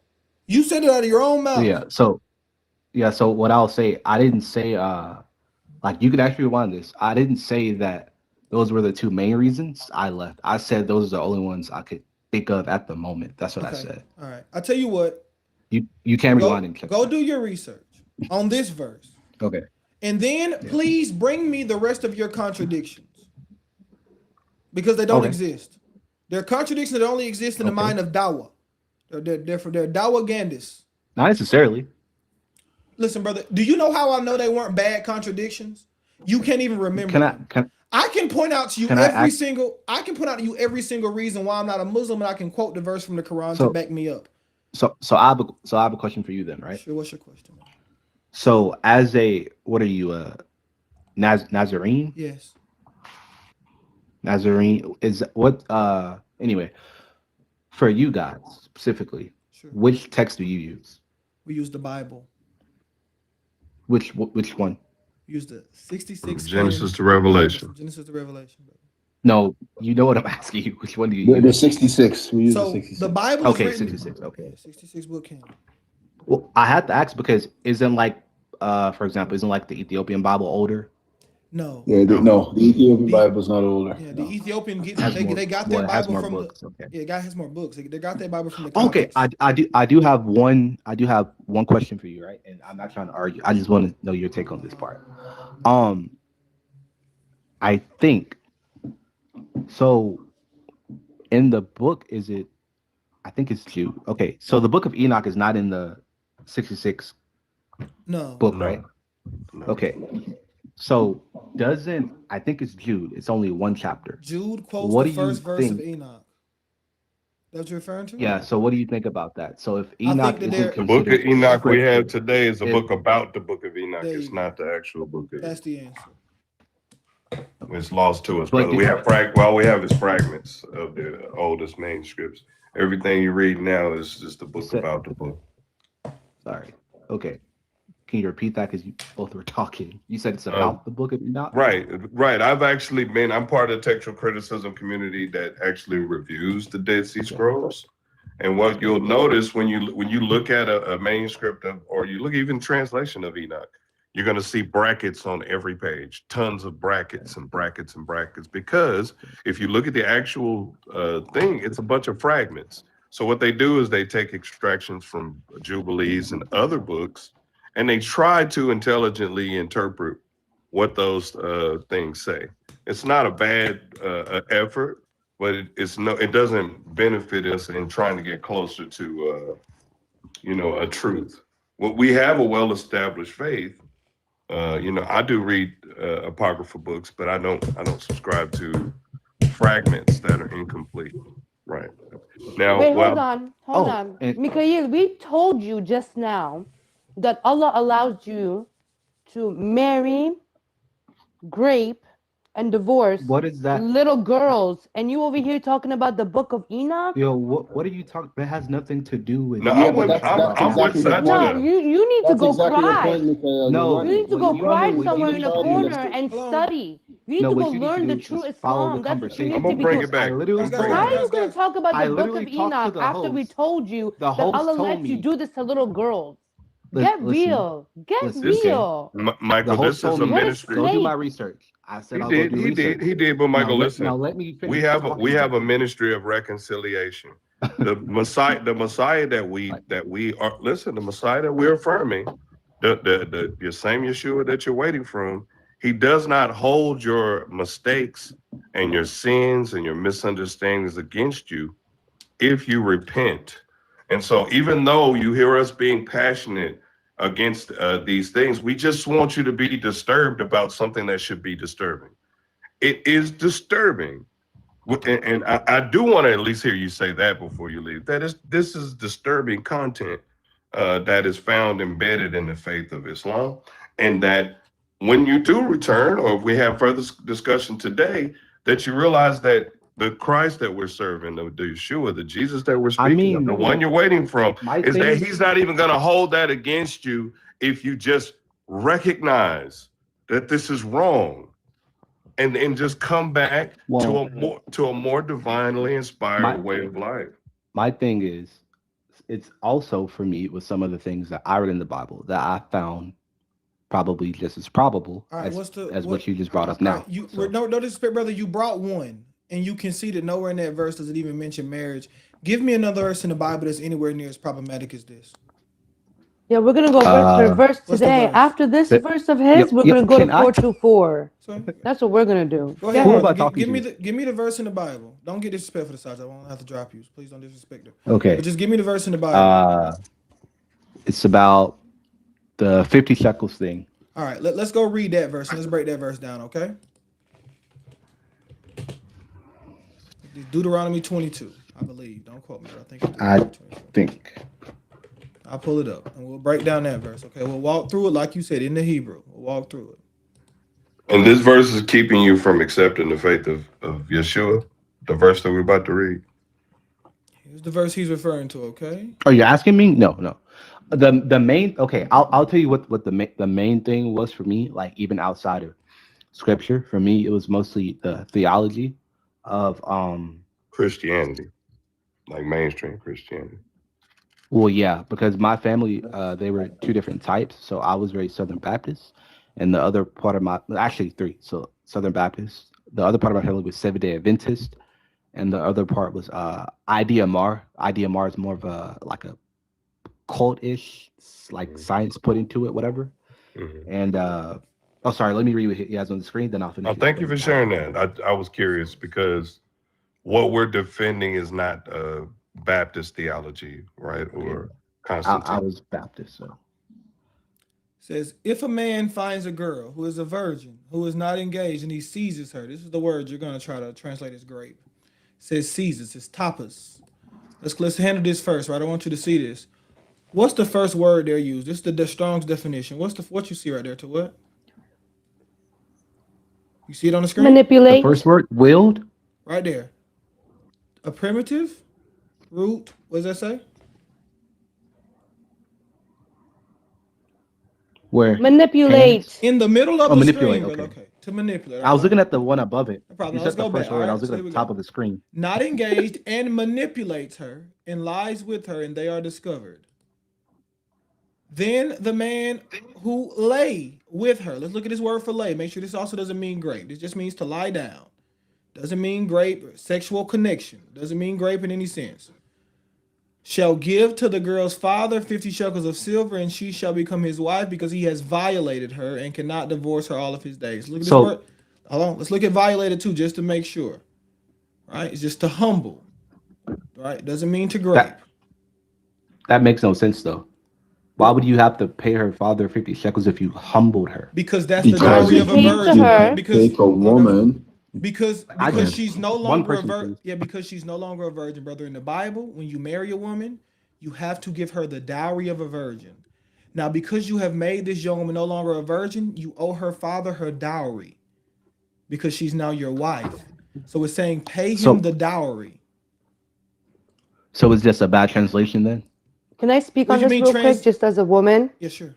Because hold on, Mikhail, I want you to get this because of the times we live in today and throughout history. Just real quick, no. Finish talking. Men always lie to women. This is speaking about a man who comes and manipulates a virgin girl into sleeping with him. Maybe something to the effects of, I'm giving you an example here. Oh, do this with me and I'll promise I'll marry you. And he decides to walk off into the sunset and just leave her like that. This law is keeping him from doing that to her. That even if he does do that to her, he still has to do right by her. And if you go to the previous chapters, because the previous books, because Deuteronomy literally just means a repeat or a second law, meaning it's reiterating it again. It says that she's not obligated to marry him if her and her father decide for her not to marry him, but he's still obligated to pay a dowry price for her because he took her virginity away. This is actually honoring and respecting the virgin so that this doesn't happen to her. The father can no longer give her away in the status of virginity. So she's under the care of her father. It's his name that's on the line that's being defiled. Yeah. So by statute, it is a reprehensible thing that requires restitution. Also, what I asked about, I know this. I want to address that second part of your question, Mike. I'm sorry. Sometimes language gets in the way, not because it's the wrong word, but because colloquialisms change, right? The denotation and connotation. So somebody reading this in days of old may not have reached the word humble that's used. They may not have reached that challenge that you have. Go ahead, brother. What I was going to say was, I asked because in the NIV specifically it says rape. That's why I brought it up. That's a simple number there. That's a bad translation. That's why I asked, was it a bad translation? Yeah, because it literally says rape. But in a sense, you guys, in a sense, it is in a sense, it could be considered grape because Statutory grape. it's under false pretenses that her honor is being taken from her, but it's not actual grape. Do you Yeah, I would agree. understand? That's why. So what the NIV is just a dumbed down English version translation for believers who just want to read the Bible just because they want to read it. What you want to do is you want to go and attack the Bible, so you're going to have to take it to the Hebrew each and every single time so that what It's a just bad happened to you translation. doesn't happen The to you. NIV is just a bad translation. In the day, Well- please, guys, do not read the Well, NIV. you It's a can't say bad I'm trying to translation. attack when I But by It's all good. statute, read what he said. I get what you're saying, But right? by It statute, is. You it can't is. blame me for Yeah, that. yeah. Like for example, if a woman today, if you go to a woman and you tell her, if you even today, if you lie to a woman about certain things, it still can be. You're right. Like legally, you're going to be charged with a form of grape. It's not the physical. It's not going to be the same count. But yeah, it's statutory. So this is true. Even an underage girl, this is by statute, it is, right? Because she's still under the care of her parents. And so by statute, even if it was consensual, So you're it saying is a- statutory rape, yeah. Yeah. The correct. point is, That's brother, why the term is Okay. it's an incomplete So that's just a translation. bad translation. It's bad translation, but it's not grape. It's just bad translation. Well, It's yeah. not grape. Okay, now do me a favor, I said I had Hasmo. about- It's my turn. Wait, It's my turn. one second. Go to Sergeant, Quran give me- chapter 4, verse Let me 24. let me just see with him real quick, and then so we we'll go can there. really talk about grape. But do you understand why this verse it doesn't mean grape? And I'll give you another reason why, brother. If you go up just a little bit, right? Here's how we know it's not grape, right? If you go to the same Deuteronomy, chapter 28, right? And you just scroll up to verse 22, verse 25 in the same 22. And you'll see a word there. But if in the field the man finds a girl who is engaged and the man forces her, the word is hazak. So it's a whole different Hebrew word that actually does indicate grape. It's a whole different. And it has Hebrew a word. different penalty. Has a The different penalty. consequences are different. Yeah, so just go up to verse What verse? 25. Verse 25 in the same chapter, Deuteronomy 22 and 25. In the Hebrew, it's a word called hazak. It says forces her. It's a whole different word. And this word means to use your strength, right? To restrain. Okay, maybe he's unalive maybe I for shouldn't, it. Maybe I shouldn't use the NIV because you can check the NIV right now. It still says rape. On Yeah, the NIV. exactly, bro. But it's two completely different Hebrew words. That's why I said the Different NIV is a terms. bad translation. Two And totally different different words. sentences. It's not even With a two similitude different of the same word. consequences. They're not even Two words that different are outcomes. like, if you look, the numbers tell you kind of how close words are in definition, right? This word is completely adjunct, right? These words are, one of them is like a 3,000, one of them is an 8,000. These words are completely different. So No the correlation. people who Like, yo, Naz, in a context, why are the punishments different if you're doing the same action? Exactly, right? Exactly.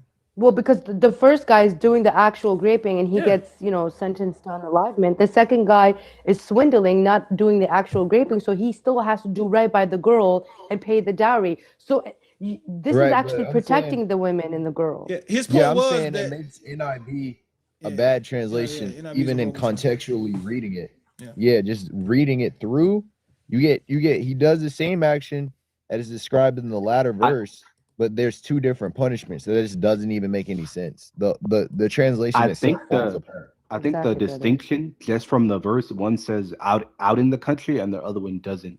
Isn't Yeah. in the Oh, country. so the you point is, got brother, the it's location completely now. it's completely different words though, Mika. That's my point, right? Yes, It's bro. two totally different Hebrew words and they're not close. They're not even similar to And the to same words. Sandra's They're not point, similar. one book is defending women. The other one is talking about all of these different things that a man is permitted to do. So you agree now that we have explained that this is defending the rights of the women, and it is defending the honor of her father, because that's who's been dishonored. That he didn't have. There's precedent for this, that you didn't go to the father, And here's the right? next verse, right? Because Yeah, and the girl Here's isn't the- punished at all because she was Sure, he swindled left. into it. He He left. ran, of course, because he's not ready for 424. Come back up, Mikael. Don't let them say you ran. I see you still here, so please don't run away. But I do want to He show said so. everybody. Here's the verse I'm that about Sandra 20 was minutes. referring to. All right. It says if a man it's Exodus. So Deuteronomy means repetition of law. This is the origination of that law. It says a man seduces a virgin who is not engaged and lies with her. He must pay a dowry for her. That's the 50 shekels to be his wife. Exodus 27. If the father absolutely refuses to give him to her, to give her to him, he shall pay money equal to the dowry for virgins. So it's the same verse, but it uses What the he doesn't same realize, the entire family's. That's the definition, right? Seduces, manipulates. All right. Go ahead, brother. Because if a man pays a virgin's dowry, his entire family's life is on the line if she cannot produce the tokens of her virginity. So this is saying, right, that they can present their daughter, right, in a honorable fashion without the consequences of her not having the tokens of her virginity because it was taken from her.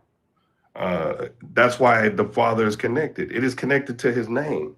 And the precedent for this goes back to Dinah, who's the daughter of Jacob, and the men of Shechem, and how they did not go to the father first, right? Before they laid with the women of Israel.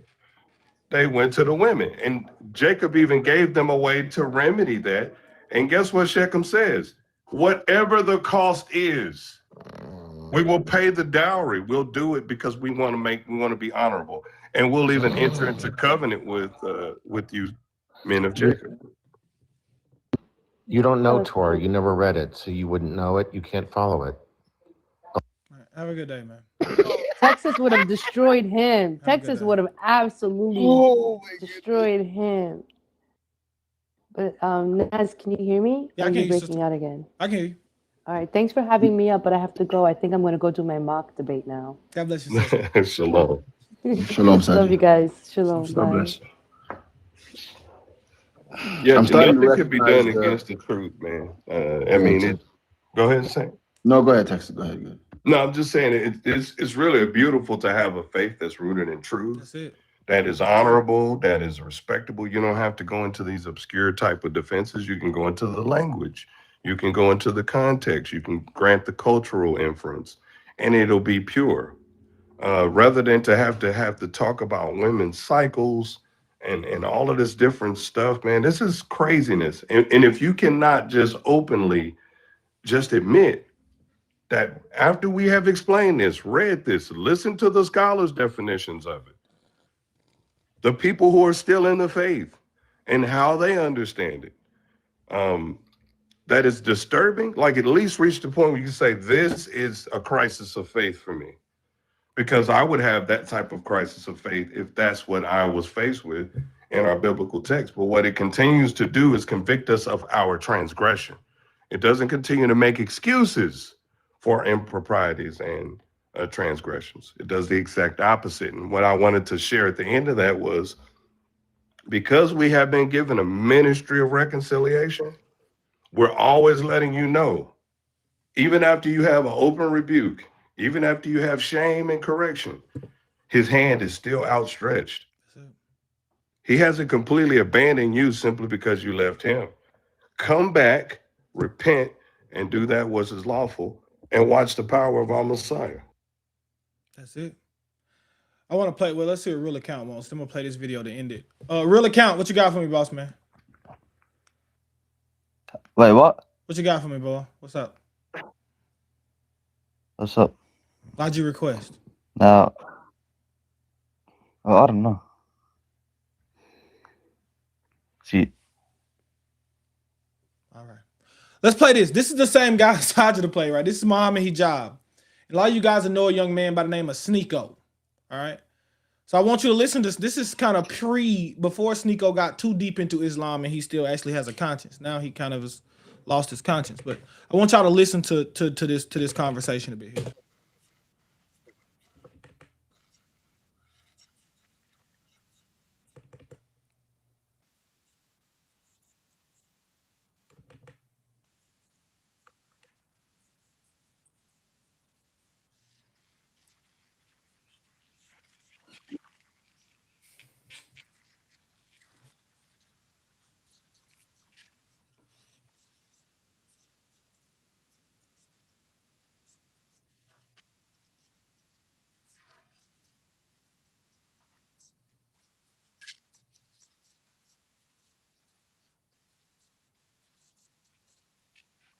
And what he's referring to is Muhammad married Aisha when she was 9. That's what he's saying did happen.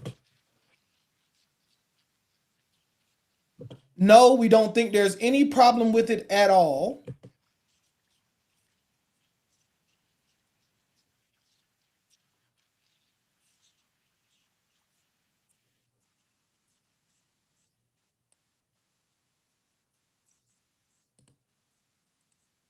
You can marry whomever you want to marry, so long as it doesn't cause them harm, physical. So the same thing Sajida said. The only requirement, it's Muhammad Hijab, this is a Muslim, this isn't me. This isn't Sajida. The only requirement that you have is that it does not cause physical harm. That's it. It's gonna get worse. Keep listening. It's gonna get worse. And psychological. So, for example, if I marry a 100-year-old woman, or a sneaker, if you marry with your tank top a 100-year-old woman, and you get involved with her intimately, she might die. I mean, she might have some kind of health problem. So we would say that, well, if you were to be intimate with a 14-year-old or 13-year-old who's got, he drops it a year. He says 14. No, that's a little too old. Drops it down to 13. I want to put this in context, guys. That's an 8th grader. Wow. That's an 8th grader, possibly even 7th, depending on when their birthday is. That's a 7th, 8th grader, right?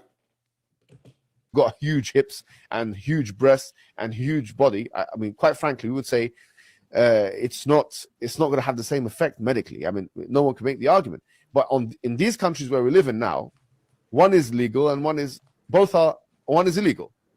So, in other words, you can't marry a 100-year-old woman, but you can marry that girl that's you can't be. You're a pedophile if you go for. Yes, you are. If you go, He even said it. Find a 13-year-old. Yes, you are a 13-year-old, guys. I want to read to y'all before we finish the videos. All right, I just want to read to you some of the stuff. Right, I want you. This guy isn't like some secular dude. Right, he isn't some secular, right? I just want to read to you some of it's not an obscure conclusion that he's speaking of. He is very well learned. He's very well known. Listen, let me read you some of his about, right? Here's some of his degrees. He has a PhD in Islamic Studies from University of Birmingham. He has I don't know what an MTH is, to be honest, in Applied Theology from University of Oxford. He has a master's in Islamic Studies from the University of London. He has a master's in history from Queen Mary University, a BA in politics from Queen Mary University, and a BA in Arabic and Islamic Studies from Al-Azhar University in Egypt. So this isn't a guy who's speaking just from nowhere, right? If you go on his website, go through some of the people he learned under. MTH is a master in theology, by the way. There you go, master theology. Okay, perfect. Yeah. So he got 2 different types of masters in Islamic theology, right?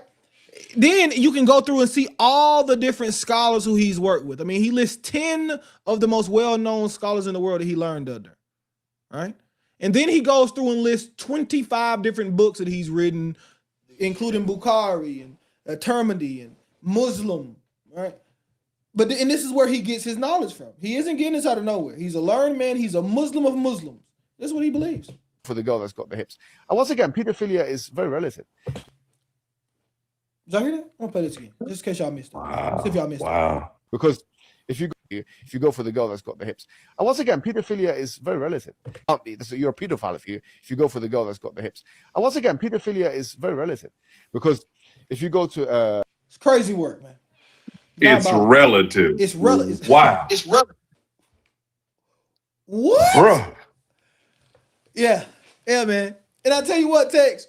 Imagine talking, and this is why I had to stop, right? This is how I got back doing the Torah lives. Because imagine talking about this stuff 4 days a week, 5 hours a day, bro. It is, man, you can't do it, man. Like a stain. Yes. It's a stain. It's crazy. Draining to your soul, man, between this and they can hit their wives and marry slaves. One verse in the Quran says that if you can't control yourself, you should marry one of the slave girls. I mean, like, this stuff gets... Some of it is like funny, right? When you talk about like peeing in the mosque, and right, it's like ha ha he ha. Yeah. This stuff is like disturbing to the soul on a deep level. You know what I'm saying? It's very difficult to talk about this thing for multiple weeks on end, man. It's hard.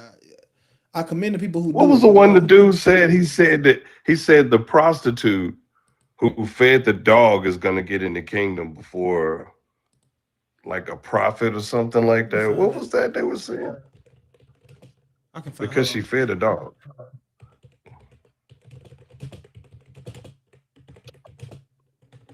I can find It's it. just too much. This how easy it is to find these hadiths too. Whole beauty of the artwork and the letters and all of the piety that look like all that started to fade real quick, man. This looks disgusting. This sounds demonic. This is demonic, right? This is from Sahih Bukhari. Right? It says a prostitute was forgiven by Allah because by passing a panting dog near a well, seeing the dog was about to die of thirst, she took off her shoe and tried it with her head covered and drew some water out of it. So Allah forgave her because of that. I gotta find it. It's an extended one. Like what is going on? It's diabolical. That's repentance in Islam. Yeah, give a dog some water, you good to go. You are a harlot, a strumpet. Doesn't even say she stopped being a harlot either. Still a harlot. Just gave the dog some water. Alice, good to go. Look, this one is so funny. I'm gonna read y'all one funny. Let's try to end on a funny note. Kind of funny, right? Not too funny, but kind of funny. Let me see. This one used to kill me. This is why if you ever see somebody who know me from my Islamic time and they come in and say, "What's up, left shoulder?" This is what they mean. Let's see if I can find this one real quick. I used to know these like by heart. All right, so this is another Sahih hadith. All right, it says Abu Hurairah reported God's message saying, God created Adam, and when he created him, he struck his white shoulder and brought forth white offspring, white like small ants. He struck the left shoulder and he brought forth offspring black, as though they were charcoal. Then he said to the part on his right, so the white ones, to paradise, and I do not care. And he said to the part on the left shoulder, to hell, and I do not care. So Allah says, all you black left shoulders are going to hell. Go to hell. And I do not care. Hey, there's one more. Hold on, wait, I'm sorry. It got me a little hadith party. Let me see this Ethiopian. This one talks about he called black people. I don't see how black people are Muslims. Let me find it real quick. Let me see if I can find this. I have no idea how black people are Muslims. This is Sahih Bukhari. So once again, the most authentic collection of hadith. It says, listen and obey your chief, even if he is a raisin head Ethiopian. A raisin head. So Muhammad called an Ethiopian Bruh. a raisin head. Bro, that's crazy, yo. You can't make this Dude up. came. He said, you know, Muhammad was. He said Moses was a black man. I said, oh, cool. He said, but Jesus was a white man. Diabolical. Diabolical, man. So he said in Islam, Moses is black, but Jesus is white. Texas, you know the funniest thing in the Quran? You know they get stuff mixed up, right? They believe that Mary is Miriam. So the Yeah, Quran I've seen writes that. as if Moses is Jesus' uncle. That's so backwards, So, man. man, It's so- illiterate. Whole thing. It get mad. I could go through hadiths where it calls Aisha a young girl. You know, she is a girl of immature age, and she married Muhammad for years at this point. And it still says she's a girl of immature age. This stuff, it get real bad. Or like she used to clean semen off his clothes. Crazy stuff, bro. 9-year-old. Yeah, too much. Too much. Yeah. You don't never have to teach about that on Shabbat. When you go Exactly. do your teaching to your fellowship, you ain't never got to cover none of these details. Never. Nobody asks you these type of questions. Hey, can you go over if a dog pee in the synagogue? What do we do here? It's Like none of that. What do you do about this, man? I don't know. What do we do? I mean, is it like one hadith? Muhammad is having sex with a slave, and his wife finds out, and his wife gets mad. Then Allah magically comes to Muhammad and says, Muhammad, you cannot make haram what Allah has made halal. So because his wife got mad at him, all of a sudden God said, oh no, Muhammad, yes, you can have sex with a slave. And then his child bride, she young, but she's smart enough to say this. Muhammad, it seems like the only time you get a relation from God is when you need something. Like your God is always very quick to answer you when you need something. She done got suspicious. Yeah. You're like, what is this? I say something. You all of a sudden you start shaking. You know, another one. I need to get off here, but another one says that Muhammad only received revelation when he was wearing Aisha's clothing. And he had to be under a blanket, shaking and foaming from the mouth. So he received revelation. He's in girl clothes, shaking and foaming at the mouth under a cover. That's how he received his revelation. This is insane. You read this and say, "Oh yeah, that sounds like a prophet to me." He's sitting there in a dress. There's a term called a sharpshooter fallacy, a Texas sharpshooter fallacy. If y'all have ever heard of it, and this is where, normally in archery, the target is drawn, and then you shoot for the target that was drawn for you. But a Texas sharpshooter fallacy is when you shoot the arrow and then you go draw the target around where the arrow landed. And that sounds like a sharpshooter fallacy, right? Where, okay, because I did it, it must be righteous, right? Versus righteousness being established, and then you measure your way according to the one that was done. That's it. And this is what we all have to do. Let a man examine himself. That's it, man. But yeah, a lot of stuff Muhammad did. It'll go directly, even to Islam, right? Like Muhammad came and said, and this is the crazy part. Muhammad came and said, you can only have 4 wives. If you have more than 4 wives, you gotta divorce some of them. So just pick which 4 you want to keep. But then he kept 9. He said, you only have 4. Me, I'm gonna keep my 9. Not get rid of my 9, buddy. The last thing I'm gonna say, this one to me proves that he knew what he was doing was wrong too, right? So when Muhammad has a vision of a 3-year-old Aisha, it says Allah gave him a vision of a 3-year-old in silk, or I think it's silk or linen. Don't get me wrong, but I'm pretty sure it's silk. And so then he goes to Abu Bakr. Now check this out. Abu Bakr's like his best friend, Tex. Abu Bakr's his best friend. That's Aisha's father. He goes to Abu Bakr and says, Abu Bakr, Allah has given me your daughter. Abu Bakr say, no. Muhammad, I'm your brother, right? And she's too young. So, like, you can't have her. He says, no. I'm only your brother in faith. I'm not your literal brother, so it's fine. So Abu Bakr, because he's deceived by this guy, gives him his daughter. He concedes. Wow. Now watch this, though. This is how you know my news is wrong. Later, Fatima, I believe at the time is maybe 13. Maybe 13. It doesn't give us that. She's between 9 and 13. Abu Bakr comes back to him, same Abu Bakr. Says, okay, I gave you my daughter. I want Fatima to be my wife. You know what Muhammad told him? That's insane.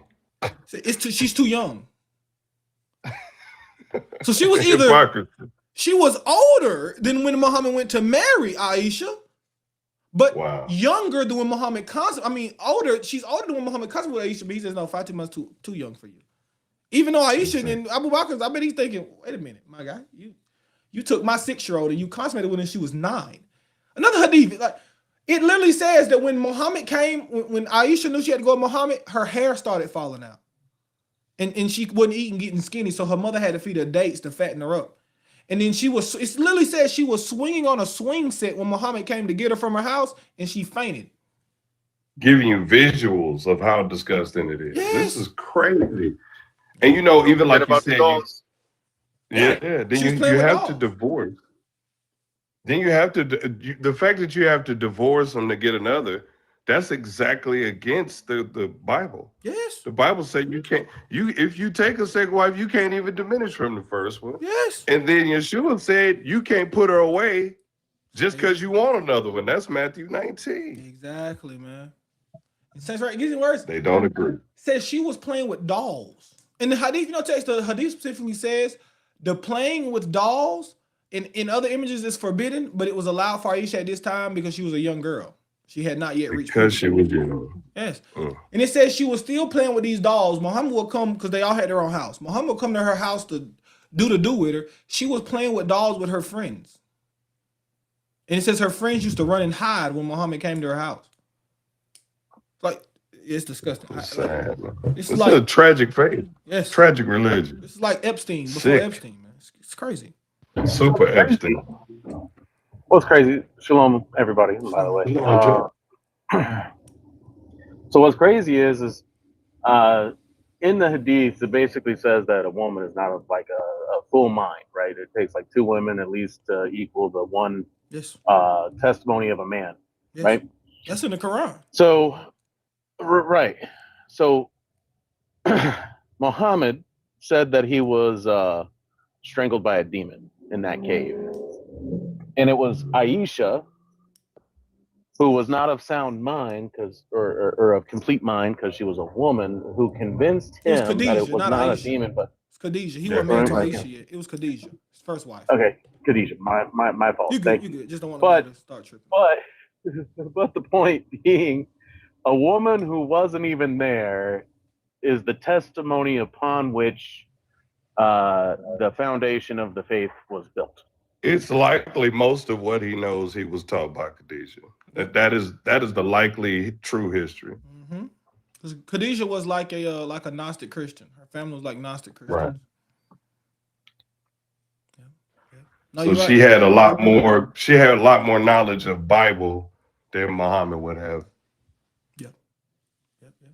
That's what they say. They said to Muhammad he was just an ear. He only heard what people told him. That's why he was confused. Literally, it said to Muhammad, like, you're just an ear. It's kind of crazy. So for him to turn around and say she's only got half his brain is crazy. when he's the one that's illiterate. Right. That's the whole point. Is like, the claim is she's a half mind or a half wit or whatever you want to go with, right? And is the whole reason he was convinced that it wasn't a demon, and there is this whole religion. So by their own standard, the whole thing falls apart right there. Indeed. Peace and blessings to you, Nazarene, man. bless, Thank guys. you for sharing the information. Glory to God, man. All of you who are